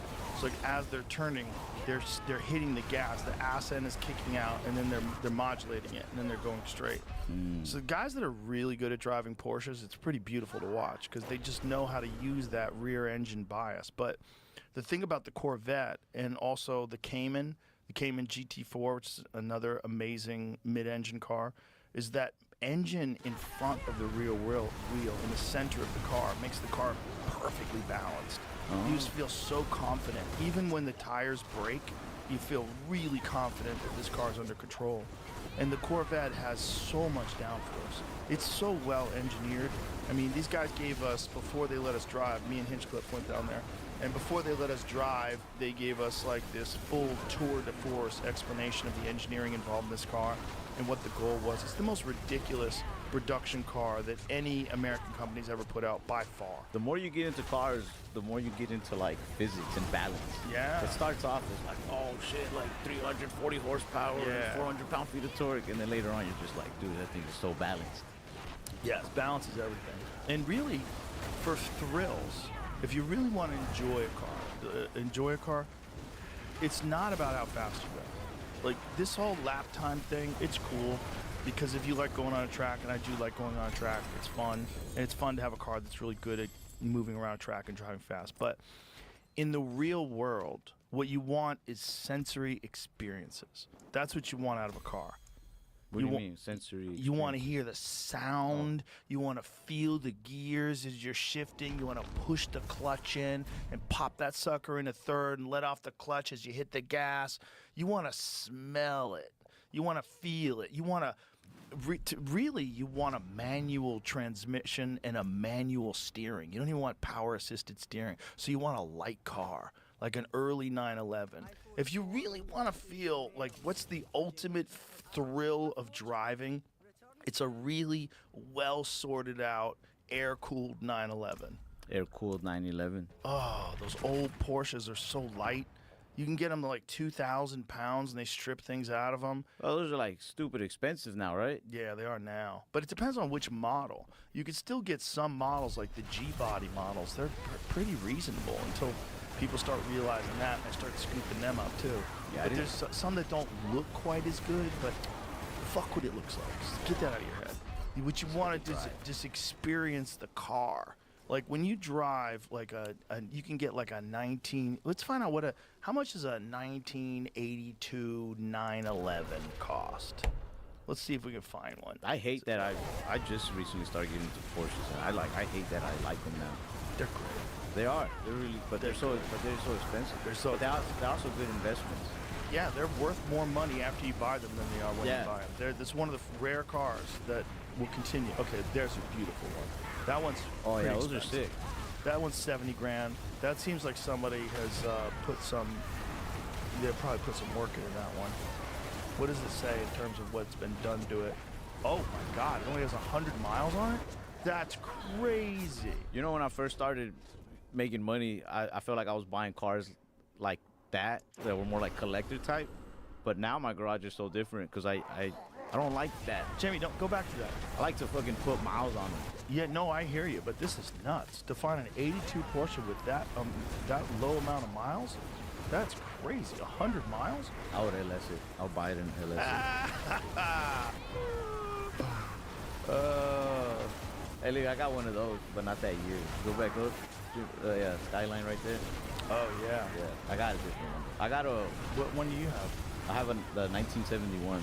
Oh, really? Super. Yeah, it's an original. But that car, that's one of those cars that I'm like, I don't know if I should keep it or not, because it's so valuable as long as I don't fuck with it too much. Oh, it's an investment. If I had that car, if I was you, I just keep that sucker well maintained, don't drive it anywhere, hold on to it, enjoy it. That'll be worth $1 million someday. Nah, I don't know. I think I'm gonna LS it. Nah, I wouldn't LS it, but does it have the original engine in it right now? The original engine, yep. Oh man, I wouldn't fuck with it if I was you. It still smells like the Japanese dude who used to drive it to work. This is crazy that this car only has 100 miles on it. So that car is not going to be fast in comparison to a modern car, but boy, you enjoy driving it. That is an enjoyable car. You drive that car, you feel everything. It's like you're in a ride. I don't know what year they started doing this, but they have oh, it says 8,000 miles on it. Huh. What? Oh, 100 miles on the new engine, maybe. 8,475, Jamie. 84, right? 758. Is that the last one? Is that up to the next mile? When that goes over to 0, does that make a 6? Oh. 100,000, right? No, maybe not. Maybe it's 9,000. Like, does it go 6, 7, 8, 9, 60? Does it do that? I don't. Hey, that's still not bad. What year is it? 82. So either way, yeah, if it's an 82, but that doesn't make any sense. Why? I think they're saying it has 100 miles on a rebuilt engine. Let's see what it says. Fully restored. That's it. Okay. Original engine, trans, fully restored, no miles. Okay, so it only has 100 miles on the original, or the engine that's been fully restored. Okay, that makes more sense. So it's got they're lying that. You can't say it has 100 miles, because then all the all the other shit, like the suspension, everything else has got all those miles on it. Unless you swapped out every fucking component in the car. They have a weird the transmission. I don't know what year they started doing this. Oh, the dog leg and down to 1. No. Well, the thing, it just feels different. Like I forgot what it was. My buddy bought one. The guy I run the channel with, Luis. So this is like the cheapest Porsche ever, but it looks so good. He made a whole YouTube thing about it. Like, he made videos on it. He got this Porsche for like, I think it was like $3,200, $3,600 or something on Facebook. The dude was like, yeah, it's an 07 Porsche. He's like, the motor's kaput. It's no good. So my buddy goes to check it out and it has a knocking, and the paint is just real ugly. And he buys it. He's like, fuck it, I'm gonna just take the chance. Maybe it's a simple fix. And he takes it to our buddy Brian back in Fort Worth to get it painted. So now the paint is just brand new, but the motor's still not. And my dad pulls up to that same shop that same day to get the truck painted. And he's like, oh, what's up, Luis? And then they decide to race the truck, Finopias versus the Ford. And Luis floors it, and after he floors it, the knocking goes away. Just never came back. And the motor just runs fine. So he just came up on like the cheapest Porsche. Do you have a video of this? Is it online? Yeah, bro, it's all over. Like, you pull it up on the Formula Bean YouTube again. It has to be on there. Like, That's crazy. yeah, and the only thing other than that, I think, was like the wheel alignment, or like it was like shaky or whatever. But I think I think what he said what it was the tires had been sitting for so long that they kind of like got they're flat. probably scary. Yeah, so You he shouldn't just- drive on old tires. Yeah, we just switched them out like fucking no problem. Look, And that is race the car. Oh, it's a Cayman. After the race, it stopped making the noises. Let's change the oil and see what we find. Well, there's really two That's things. after the paint I job. put some fresh gasoline in the car and the race. I mean, if I was gonna replace the engine, why not just race it? If it blows up, it blows up. But ironically, the opposite happened. The old owner warned me that the engine needed to be replaced. And I think you can get a pretty good idea on the health of the engine by doing an oil change. One, it looks disgusting, but let's see if we see any metal shavings in there. Taking apart the old filter, I noticed a lot of sludge, but using a magnet, I don't find any metal shavings. All right, let's go magnet fishing. Next up, let's check the oil. this dude's really smart. He was an engineer for Lockheed Martin, Nothing, no, and I convinced him to quit his crazy. job. Really? Yeah, so maybe not that smart if he let me convince him to quit, but nah, This sounds more fun. yeah. So what was that noise? Because of the condition of the oil, I'm thinking some sludge got stuck where it wasn't supposed to. Maybe it was a lifter tick, and when I finally drove it hard, it blew out the sludge. Or maybe it was something in the clutch. All right, guys, let's see how it runs. How much Who did he pay for knows? this? But now it works. Like 3,600 bucks. Oh, that's insane. That's crazy, right? What a great deal. And that's a great balanced car. The Caymans, those Yeah. are super, super well balanced. It drives really good. That's his daily driver now. Oh, that's dope. That dude only buys cars if they like suck. Like he wouldn't, like you won't catch him buying something from a dealership. He's never bought something from a dealership. He He just has like likes to fix 6 them? cars. Yeah, the dude's fucking crazy smart. So I met him through our other content creator friend. There's a dude named Paprika. Fucking hilarious dude, even funnier in in real life. We have the same media manager. So anytime Paprika wants to come to my shows, my manager would just get him tickets. And I'm performing in Dallas one day, and Papico shows up with our other buddy, Ivan, and with this dude. And he's like, hey, these are my buddies. They're also content creators. You know, they met like at a TikTok convention or something. I don't know, where content creators hang out. And first thing he tells me, he's like, hey, man, let's swap your Skyline. I heard you got a Skyline. And those are like his favorite cars, my favorite cars. And I was like, fuck, no, I would never do that. And he's like, well, if you ever wanted to do anything, just let me know. So I told him I had bought an R32 GTR, and I wanted to do work to it. But I was like, I want to do it. I want to learn how to fuck with it. You know what I mean? I was like, can you teach me with it? And I was like, I'll pay you whatever you want to teach me. He's like, all right, well, I'll go over like on such a day. Because it was a coincidence that we both live in DFW. So he comes over the house one day, and we start like, I think the first thing we did was maybe change the exhaust on my Skyline. Or maybe it was the suspension on my Impala. I don't remember, one of those things. And I was like, well, what are you going to charge me? He's like, nah, man, I don't care. He's like, it's just fun, make some content from it. Like, never charged. We just kept hanging out. And now we've done, I don't know how many fucking projects together. We went ahead and just started the channel together. How far in did you get him to quit his job? I think like a year into knowing him. I tried after like a week of knowing him, though. But he's like, I don't know, man. He's like, he grew up very like, you get a job, you keep your job security. Like Yeah. he grew up under that. Most people. Yeah, and so You're a comedian. You're like, fuck it. Yeah, I'm like, bro, Burn it down. Take your fucking dreams, fuck a job. There's so many jobs out there, like they're always gonna be there. But he said even before being a content creator, he thought that was like impossible. He's like, nah, like that'll never work. and then just went for it and saw other of his friends. I think like Ivan, our barber buddy, go for it, and it like just started working. I think he made a video. I think during COVID was when he started getting a lot of following. He made I don't know what he made a video of, so he just kept at it. But to actually quit his job was That's like the dope. next step. That's great, man. Look, those things are super popular, and there's a real market for them. I know because I watch them all the time. I watch shows all the time online. Do you know about Stance Elements? I don't think so. Okay, there's a great channel you should follow called Stance Elements. This dude is building a Ferrari F40. Building. Oh, shit. So what he did was, he bought all the parts that you could buy online for a Ferrari F40. He bought quarter panels, he bought roof panels, he bought front fenders, hood, all that jazz. Yo, Ferrari doesn't like that shit though, They right? hate it. Fuck them. He fabricated the entire frame. He built the frame. He built the interior roll cage. He made it dope as fuck, man. He made it like, and he's in the middle of this project. This project is probably gonna, that's not an F40, that's a 308. That's a very cool car too though. So he got an engine from an even more powerful Ferrari. So he got a crate engine that he installed into this thing. So even Scuderia, this is like, he's just talking about different projects he did. That was his original M5, which is another great car. So look, fabricated this entire frame. They did all this. And they, like he meticulously measured and matched and then TIG welded all this stuff together. And this is what he's putting together. He's making this car. So it's going to be like his version of a Ferrari F40. But it's pretty sick. It's going to cost him fucking shitloads of money, man. That's so sick though. Oh yeah, like he's pretty far ahead past this now. That's what it's gonna look like ultimately at the end, which is gonna be nuts.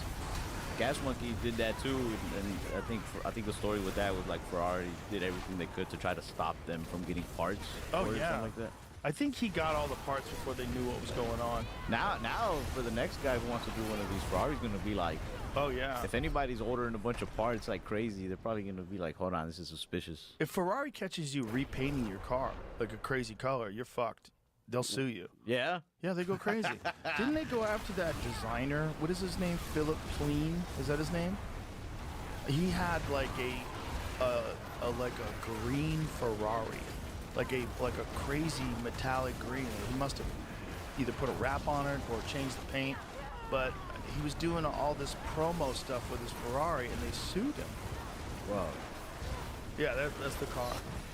Ferrari wins legal case against designer Philip Plein use of supercars, but he says it's not over. Like, look at the color of it. That means like he bought it from Ferrari, yeah, and must have signed something, right? That's like, I guess. I agree not to. Look at this. It said he's been ordered to pay Ferrari $352,000 in compensation to the Italian car manufacturer. The case relates to a spring 2018 runway show that Plein held in Milan in June of 2017. During this event, Plein featured a host of exotics, including Ferraris, Lamborghinis, and McLarens, and Ferrari was none too pleased with this. They took issue with Plein's social media posts, claiming that by posting photos of his fashion collection with Ferraris, Plein was unlawfully appropriating the goodwill attached to its trademarks to promote his own brand and products. It added that Plein's post tarnished the reputation of Ferrari. Like, what reputation? Coked up dudes in Miami? What the fuck are you talking about? What reputation? That's crazy. That's a lot of money. He has to pay them $352,000 in compensation and reimburse attorney's fees to the tune of over $29,000. He has to pay them the attorney fees? Yeah, in order to remove any images from his website and social media platforms that show any Ferrari model. Moreover, the court said that if Plein, am I saying his name right? Plein, refuses to delete a post depicting a Ferrari or shares a nude one, he will have to pay a fee of £10,000. Is that pounds or is that euros? What's that, euros? For each image or video. That's crazy. Dude, that sucks. Oh, that's the most shortly after the decision Ferrari was made, he went to Instagram and promptly shared an image of his bright green 812 Superfast, claiming that he will appeal the ruling. That seems crazy. That all he did was show his stuff with Ferraris? Like, what about rappers? Can they not use a Ferrari if they're doing a music video? Like if you're a rapper and you bought a dope car and you want to have your dope car in your music video, does Ferrari fucking sue you? Yeah. I'm trying to think back now. Have I even seen like how many Ferraris have I seen in music videos? I mean, you always see like cool cars, Lambo doors, especially old ones. You go back to like old rap videos. But like an actual Ferrari. That's a good question. Deadmau5. Oh, he got in trouble too, right? Because he had a rap on his. They sued him as well, right? I gotta find me a Ferrari, but not from Ferrari. Like I gotta find it on Facebook Marketplace, like my friend with the Porsche. See, that's what the back of this car. Look at that color. Isn't that a dope color? That is. I love that color. That is the same color. It's a similar color, rather, to what Corvette has. Corvette has a new one called Roswell Green for their ZR1. Looks sick. He says Ferrari says he was using the vehicle to add value to his products and elevate his status as a designer. Okay. On the surface, this seems petty, but dig a little closer, and you'll find you agree with Ferrari. No, I won't. Don't tell me what I agree with, bitch. The German fashion designer was not only taking pictures with scantily clad women washing the Ferrari, he had also been known to employ the likes of Chris Brown and Takeshi 6ix9ine in his fashion shows, two men with a history of perpetrating sexual assault and other unsavory acts. Okay, that's not 100% fair though, because did Chris Brown commit sexual assault? I thought it was just, domestic violence. Domestic violence. Yeah. He didn't rape nobody. I don't think so. I think they're just. I don't know what happened with Takeshi 6ix9ine either. I don't know that story at all. I know he's a rat.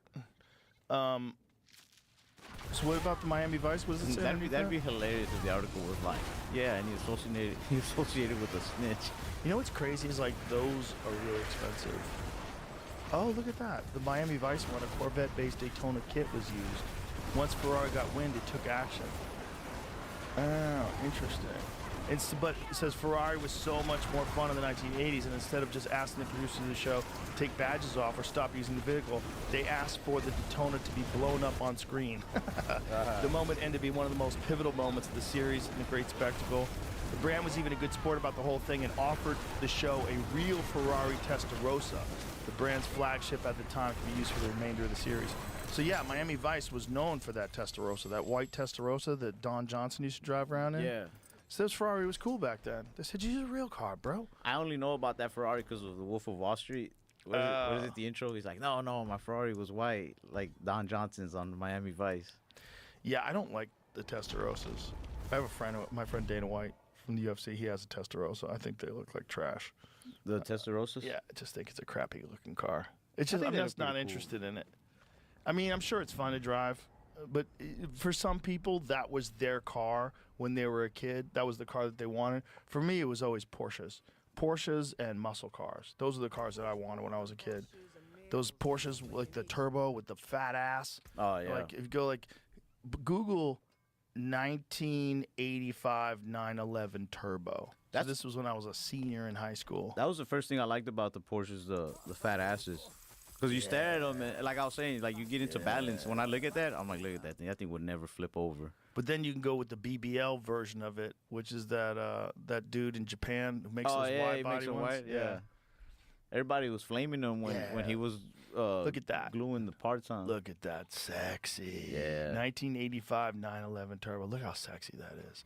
When I was a kid, that was the car, man. I saw that. There was a dude at a gas station that I worked at. He pulled in with a Porsche. It was the first time I ever saw one up close. I was like, holy shit, look at this thing. It was just like that. It was a white one. I'd like to have one of those one day. Yeah, they're cool. And again, that car, you'll feel everything. You feel everything, man. It's like they're so mechanical. It's just a sensory overload. So it's more fun, even if you're not driving fast. Like, my Tesla's fun, but one of the reasons why it's fun, because it's preposterous. It goes 0 to 60 in 1.9 seconds. It's just silent. It's just gone. I don't like the silence. The light turns green, it's gone. It just takes off. But you have more fun in a light car like that going slower. Yeah. You don't even have to speed. Like it's the feeling of driving, the running through the gears. Ferrari has not sued owners solely for changing the paint color or applying a wrap. However, Ferrari has taken legal action against owners who have significantly altered the car's appearance, especially when it involves modifying or replacing the Ferrari logo or when the car is used in ways that damage the brand's reputation. So that's what Ferrari was saying. I don't know how many times. I mean, it's only been a couple times, and I won't say who because I don't want to get them in trouble. But I've seen cars, Ferraris, that have been modified, and the logo is the horse, but with like a giant boner. Where have you seen that? I can't tell you now. Why can't you tell I don't me? want them to get sued, man. All right, don't tell me. But yeah, it's kind of stupid though that a car company could think that it could stop you from altering things. Because like, think about like the GTRs that we were talking about. Like a big part of the whole community and the culture is the altering of those cars. Yeah, a big part is the modifying. Yeah, I think that's part of what got them so popular is that they were so easily tunable and you know easy to modify. It's a big part of it, and the same thing with Porsches. I mean, there's so many outlaw Porsches out there, where people take Porsches and change all kinds of things on them, and like that gentleman, what is his name again? That does the raw welt Porsches. I don't know his name. But he wears the sandals and smokes cigarettes all the time. Yeah, that guy's fascinating because he does everything by hand. Yeah, he makes all those wide body Porsches by hand, and like those. There's like a wait list, right, to get him to fuck with the Porsche. Yeah. He just comes to your shop, he'll travel, with fucking cartons of cigarettes. I think he drinks Coca-Cola. Just fucking. That's it, man. Carves it up, and you know. I like his style. They're dope. It's but a very those, like grandma style, just Coca-Cola and cigarettes. Yeah. I feel like that's shit that my grandma would send me to the store for. Flip-flops. Yeah. He's just out there smoking cigarettes and working on the car. But that style of car, that wide body style, is like very controversial. Some people think it's gross. Like, what have you done to a Porsche? You've cut up one of the great pieces of engineering and design, and you've turned it into this fat hooker. That's something that I didn't. That's one thing that kept me from liking Porsches for so long, was that like Porsche owners were very anal about stuff like that. Yeah. Well, Porsche less Porsche than Ferrari. Like for Ferrari, it's like it's a sacrilege to do that. But that does look pretty fucking. That looks sick. That looks pretty goddamn dope. And there's giant ass wheels and tires they have on those things. The grip must be sensational. I love that thing. I would do that. If I owned a Porsche, I would call that dude. I'd be like, hey, do this stuff, man. Look at that. Look what he did to the first or the last of the air-cooled cars, I think. Hey, Luis, we got to call this dude to work on your Porsche. That actually might be a 997. I think that is a 997. So that's a waterproof car. Look at the wide body on that motherfucker. Ooh, that looks good. What is his name again, Jamie? That's right. Yeah. Akira, like the movie. Yeah, so that guy's got a whole cult following. And they do a lot of LS swaps in those cars too. Hey, I think Rutledge Wood had one of those. He had one that was LS swapped. They put those motors into like, what is it, the Beetles sometimes too, right? The Volkswagens, the old ones. Yeah, those are sick. You can put an LS into anything. They're bulletproof. Such a good engine. Oh, and I was talking about the Porsche engines. I think they fit. Oh, they definitely do that. Yeah, right? Yeah. A lot of people have done that. Yeah, they put them in VW buses. I wonder if that makes Porsche people mad. I think the Porsche people are just a little more chill about that stuff. They're not going to sue you. The Ferrari thing is weird because I think that's the only company that does that. That goes after people for doing stuff to their vehicles. That'd be hilarious if like Ford or Chevy started doing that.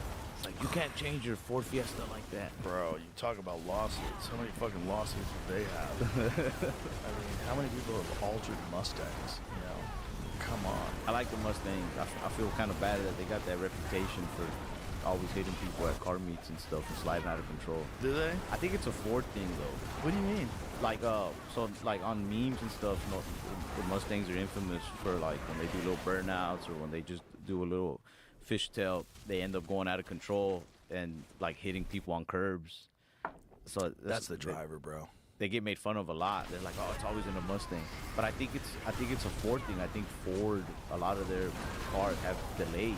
No. Yeah. No, that's not what that's about. But I think that's it's a driver. don't know how to for sure, it's a driver thing. But I think it's partly because they're not used to the delay. What delay are you talking about? I think like and I might be wrong. Maybe it's I have a me. Mustang. I should just say. I have a new Mustang. But I have a Super Snake. Okay, so I don't know how new is it? Like brand new? Brand new. All right, so I don't know about brand new, but maybe still. Get in your Mustang and floor it, and count how long it takes before it like takes off, or try to time it. It might be like have to say it might be a second, and count how long it takes for the like when you let off the throttle, how long like try to feel it, how long it takes for it to actually the motor to stop receiving the gas, like. Yeah, it's like about a half a second or a second longer than most cars. What? I swear to God. Find out if that's a thing. It's a delay. I've never heard of that before. Yeah, Well, or especially even like- in a truck. I was driving a F-150. It has a 5.0. It's a single cab. Those things are fucking sick. They're like the best trucks out there right now. Delay after flooring. This is an F-150, 5 liter. When I punch it, there seems to be about a 2-second or less delay on the initial pickup. That's something wrong with this car. So I don't know if it's only the truck Let's or see if about it's that Ford. Mustangs. Try it out. I'm mine, gathering mine data has right no now. delay.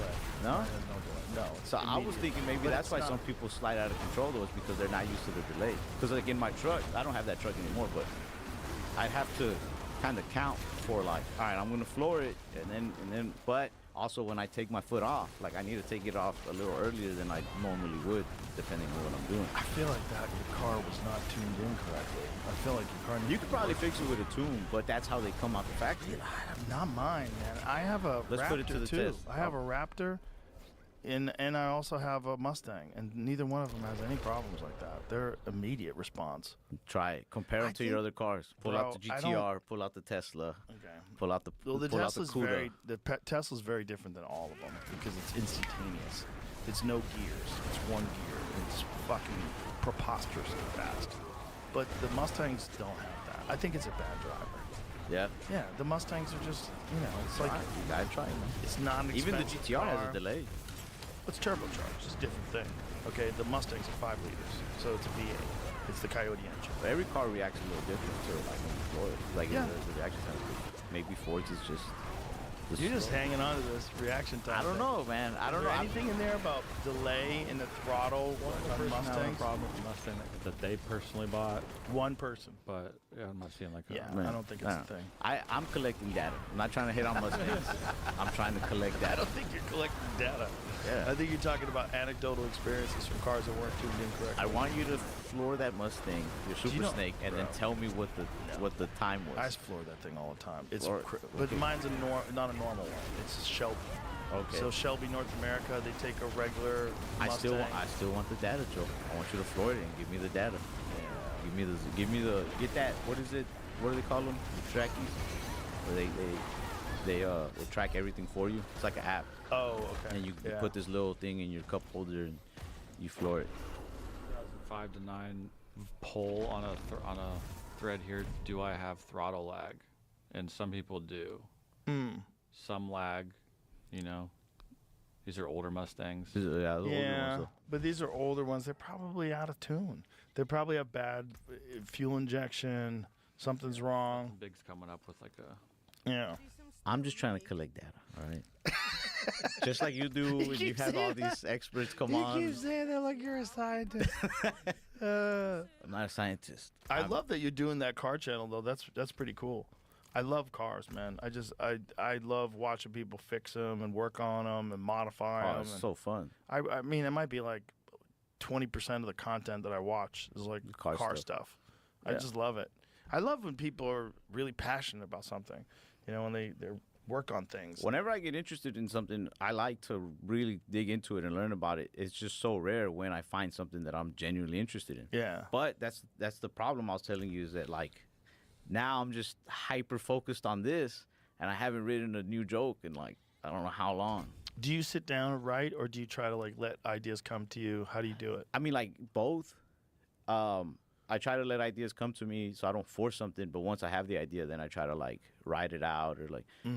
And I wrote last night and the night before just because I'm like, bro, I have to write something down just to see if I can like squeeze something out. But lately, like the shows I've been doing, and it's worked for the most part. lately I just kind of go up there with half ideas and then like sketch them out on stage.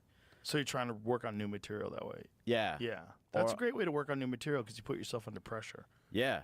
Yeah. And it feels more like a conversation with the crowd sometimes. Because sometimes I'll just straight up tell the crowd, like, yo, what do you guys want to talk about? Because I'm out of ideas. Like, and it might turn into a lot of crowd work, which is also fun too. At least for me. I know some people don't like it, but I don't know. I'm in a weird place creatively with comedy. I feel like anything I try to think of is just not going to be funny. Have you been working too much? Maybe. That might be it too. Are you nonstop, or do you take weeks off every now and then? It's been pretty nonstop up until now. I was nonstop for a long time, and then one time I decided to take a few weeks off, and I think I wound up taking a month off where I didn't do any sets for a month, and it was weird. I'd never done that before. The only other time I did that was I had surgery on my knee. I took 2 weeks off, and then I went on stage with crutches after that, and then during COVID I did do stand-up for a long time. But I found out that when I took a month off, like I had a chance to actually think about what's interesting to me instead of just doing jokes that I thought worked.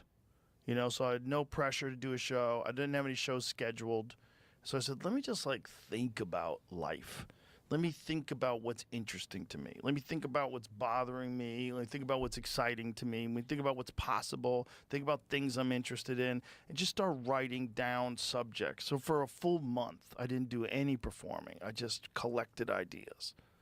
And I didn't think of it in terms of like, I'm under the gun, I have to get X amount of ideas.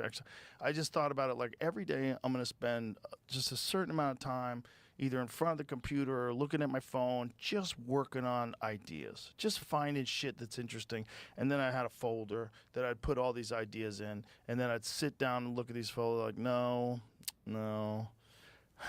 maybe that. And then I'll write something about it, just a little bit. Just write down like what's weird about it, what bothers me about it, and then go back to it the next day and expand on it, and maybe smoke a little weed and fucking think about it and go, what would life be like if no one figured out the wheel? What would life be, what would life be like if no one ever invested any time into figuring out antibiotics? And then you just go on a rant, write things down, and then I write in essay form. So I don't try to write like in joke form. I write about a subject. Like what is about the subject that's interesting to me? I look at it a bunch of different angles, and then usually when I do that, there's like a thing in there that's funny. One thing. And I could just pull that thing out and then figure out how do I deliver that one thing. Oh, I get you. Yeah, so instead of just like always thinking about like what can I talk about on stage, what are the jokes, think about like what interests you. And if you feel like you're burnt out, do you have shows scheduled nonstop from now on? Nah. So my next tour starts in September, and some people were kind of upset with me because it's like a 7-8 show tour over like 4 months. Why are they upset? Because they're like, hey, it's not a tour, it's like a pit stop. Oh, they're thinking you're lazy? Yeah, and then like people are like, why didn't you come to this city? Why is it like these 7 cities? But I'm like, I don't know, it just worked out that way, man. I want fucking time off too, you know? You gotta not listen to people. Do what you want to do. Don't listen to anybody. I feel like I'm online.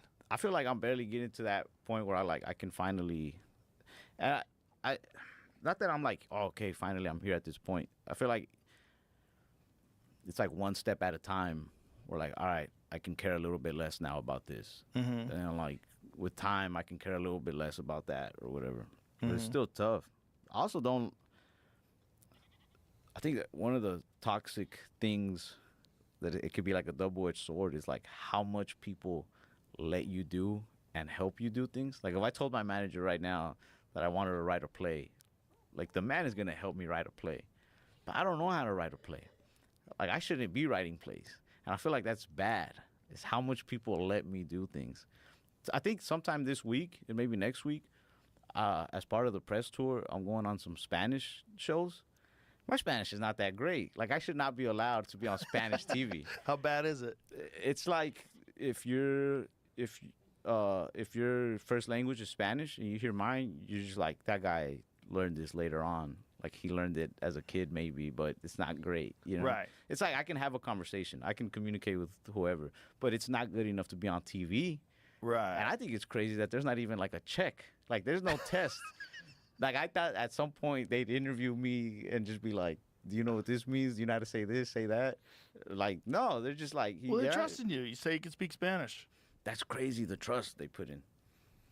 Because it only backfire. I mean, yeah, it could backfire on my agent, my manager, whatever. They could be like, hey, you vouch for this guy, sure. But it's going to backfire on me more than anybody. Well, you could always have someone come on that's fluent that could help you. That's true. Like when I had Yoel Romero on the podcast, Joey Diaz translated for Yoel. Yoel's from Cuba. Joey's from Cuba.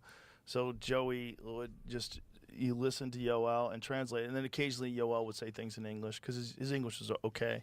Yeah, my game plan is just to like be straightforward with it. Yeah. And just be like, look, before we go deeper into this, just know I might fuck up here or there. Yeah. Yeah. Just say that. Yeah. But that does happen in the Mexican community, though, right? They get a little mad if you can't speak Spanish. Oh, bro, they hate you. This is crazy. But fuck it.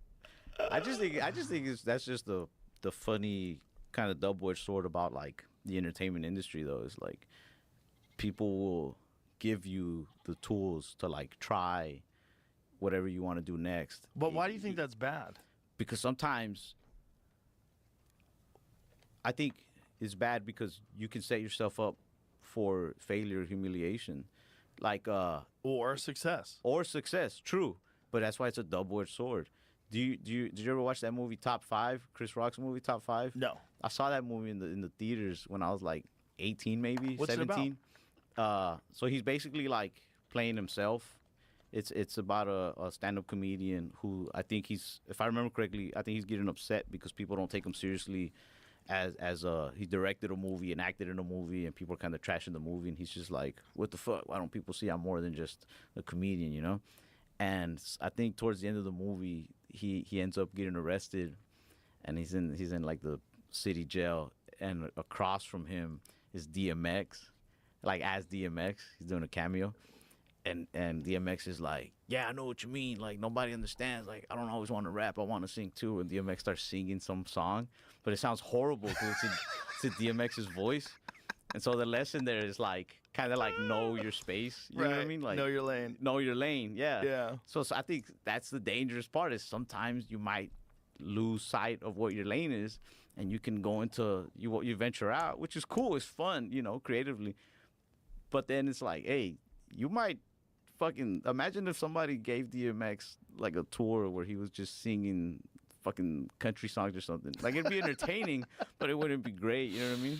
Right, but if you could do it, you got to give him a chance to possibly pull it off. That's true too. A lot of people have done that. Like Post Malone's got a whole country tour. That's true. And I went to see it. It was great. But that is a very talented man. I don't care what anybody says. Very talented man. So it's like you have to know how seriously to take yourself too.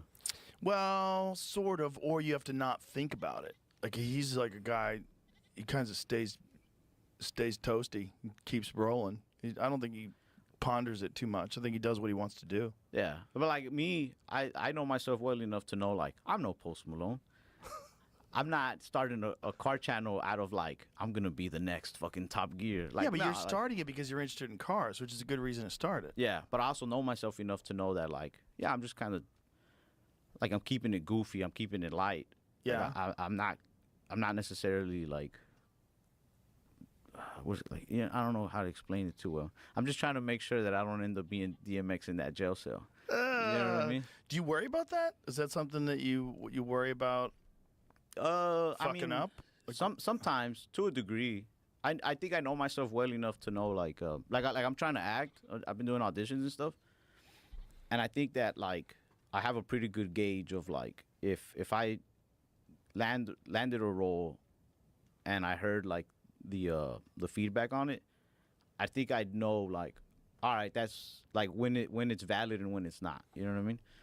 But my biggest fear is that like, what if I did get like such a huge ego that I'm like, oh, these idiots don't know what they're talking about. Like I'm just so talented. Like no. I feel like that's scary. That's a scary part of the entertainment industry is like when you believe the wrong stuff. Or I feel like you shouldn't believe any of it, right? Like they say, the good comments and the bad comments none of them are true. Well, none of them are going to help you. You should figure out who you are. Yeah. But the thing about what you're saying that rings really true is that a lot of people grossly overestimate what they're capable of doing or how good they're doing something. And a lot of that is if you get famous, then you have a bunch of yes men around you, a bunch of people kissing your ass, and the stuff that you're putting out it's not the best. It's not what you're capable of. You have to know how to toe the line between like confidence and just like cockiness. Most great people that I know kind of hate what they do. Not hate what they do and that they don't love it, but they're very self-critical. I think it's one of the ways that allows you to objectively analyze what you're doing. And you have to like make this battle between you don't want to kill your own confidence, but you don't want to be overconfident. And you kind of have to be hypercritical about your own work, because if you don't, you're never going to get it to where it needs to be. But then you also have to realize at one point in time, you're too close to it to see it the way other people are going to see it. If I'm working on a bit for like 3 or 4 months, right, and it's like frustrating, and I'm twisting it around, I'm adding to it and subtracting, and I'm trying to make it right, like sometimes you don't even know that it's funny anymore. And you don't want to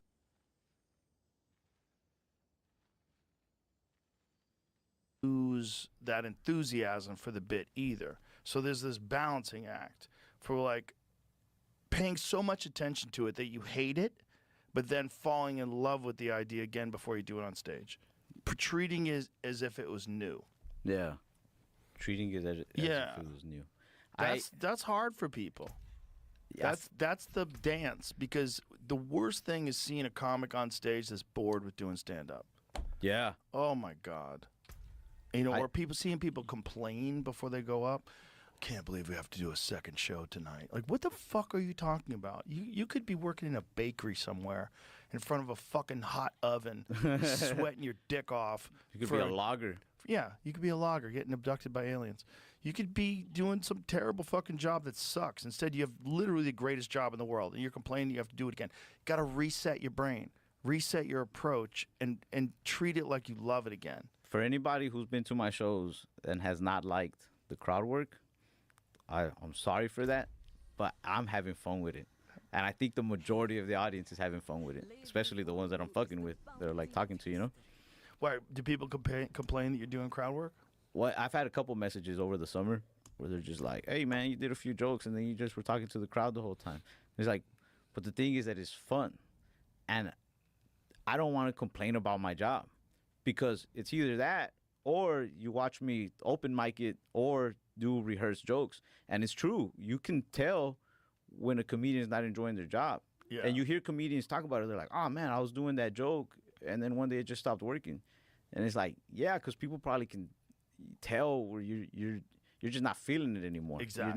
You're forcing the joke maybe. Right. And I don't want to go up there and force jokes, and I don't want to complain about my job, because my job is fun.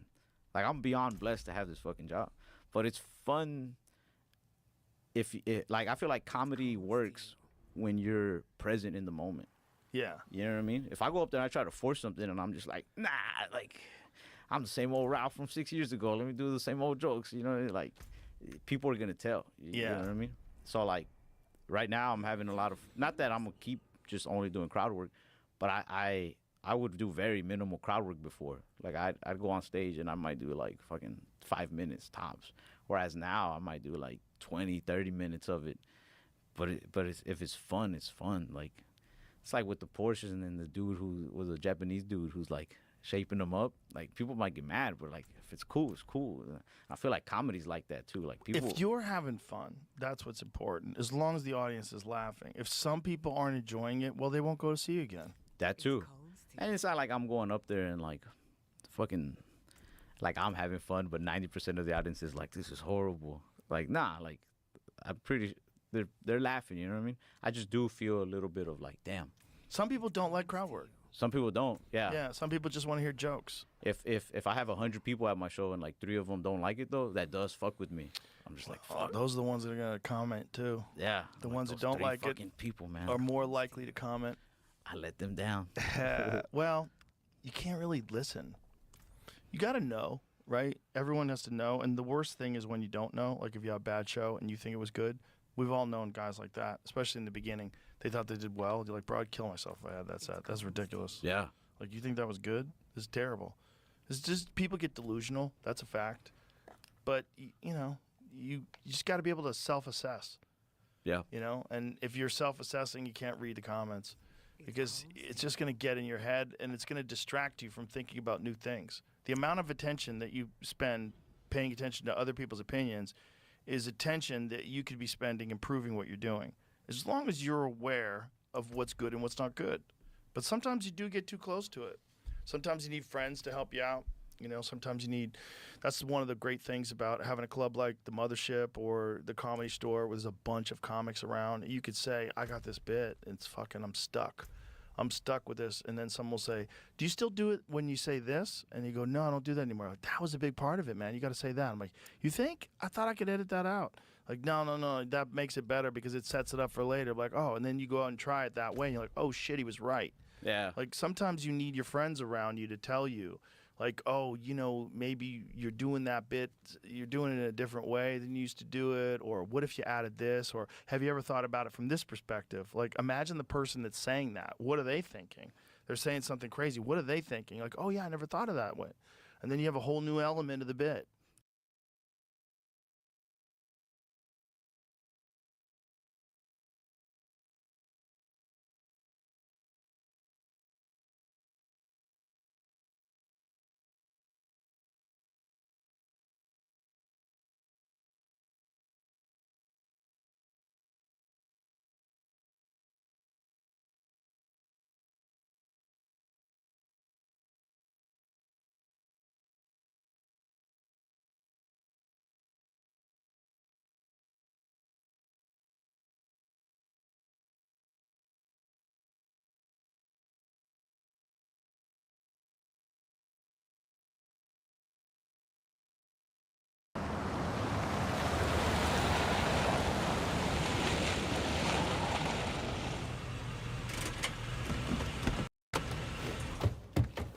What's the deal, Matt? Why are you holding up my transport? Don't worry, Bob. We'll be quick. How's the auditor gonna react to an $8,000 check to Domino's Pizza? Don't be so dramatic, okay? It's Kate Mace with FBI as her partner. What's his name? It was her call. Yeah, it wasn't my call. Have you got another one of those?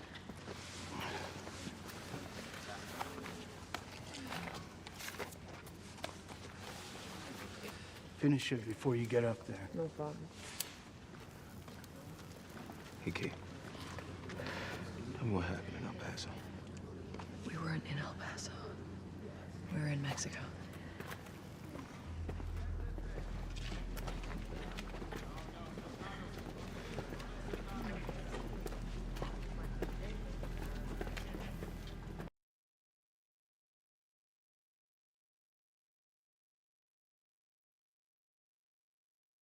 Wanderers, we've been blasting the PTR.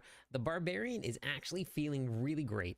Hoda is here. What we're going to do today is I'm going to show you a run of a Pit 100 clear, nice and easy. The gear is not optimized. Yes, the glyphs were 100, but the Paragon board was only 206.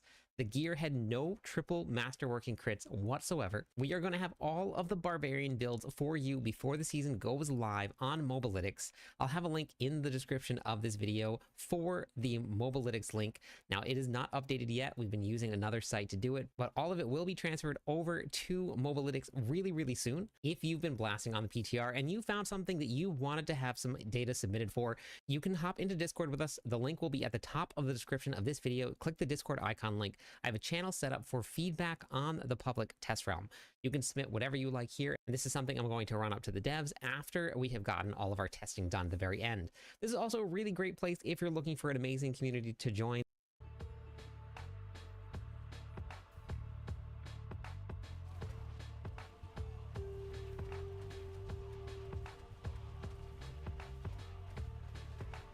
Okay, I take it back. I think we're going to be able to clear this.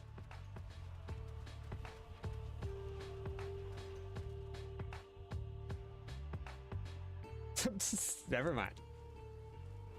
Never mind.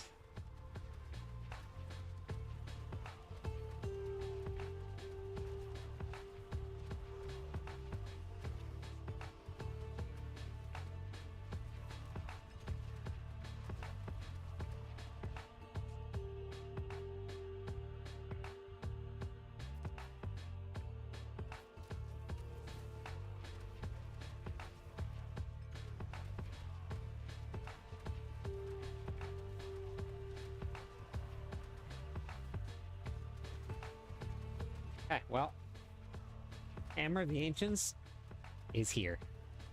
Hammer of the Ancients is here, and that is super exciting because I love hammer builds.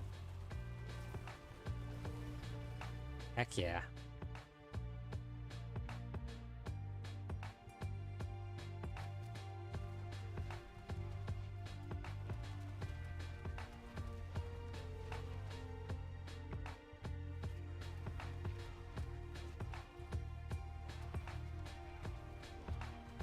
We'll see how the boss goes. I don't know how the boss is gonna go, but that's where I do most of the damage, is to bosses. So I have high hopes. Yeah, I'm gonna put this into a planner for anybody that hits the PTR. They can try this out here. And then obviously as soon as the servers go live in season 10, we will have a Hoda build for everybody. Because I absolutely love Hoda. So we'll be rocking a Hoda build.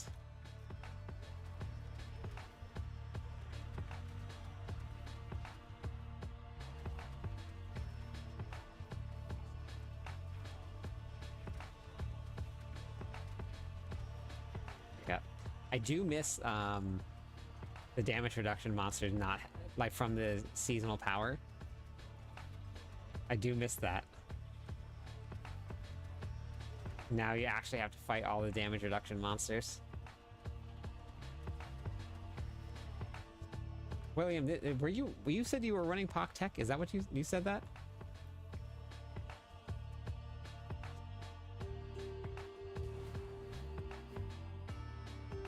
Okay. Wait. I'll catch up to everybody's chat after this run here. We just get through this run without dying.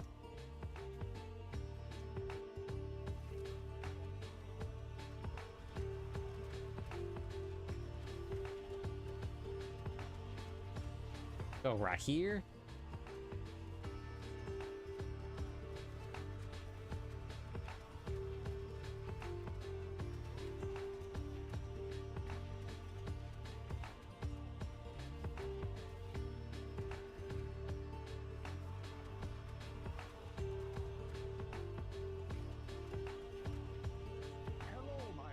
Ojaluya, absolutely. Prince, how's it going today? Thank you for the follow. Welcome in. 2 more followers on Twitch. We'll give away some points to everybody. And I will get this one put into a planner pretty soon. It's not in a planner yet.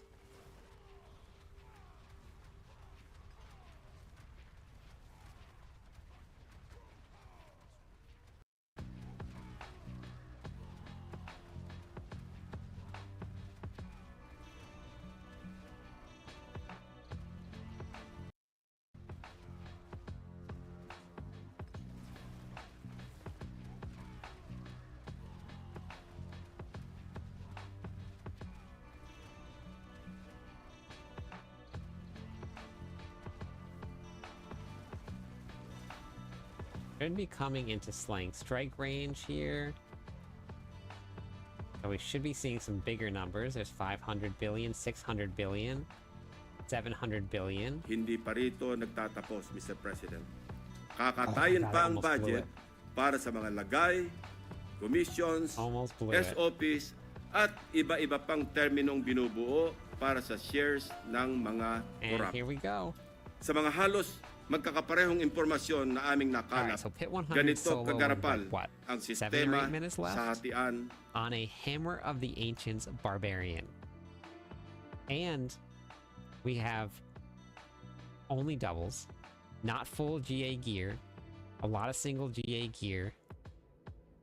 It's happening. Hoda is here.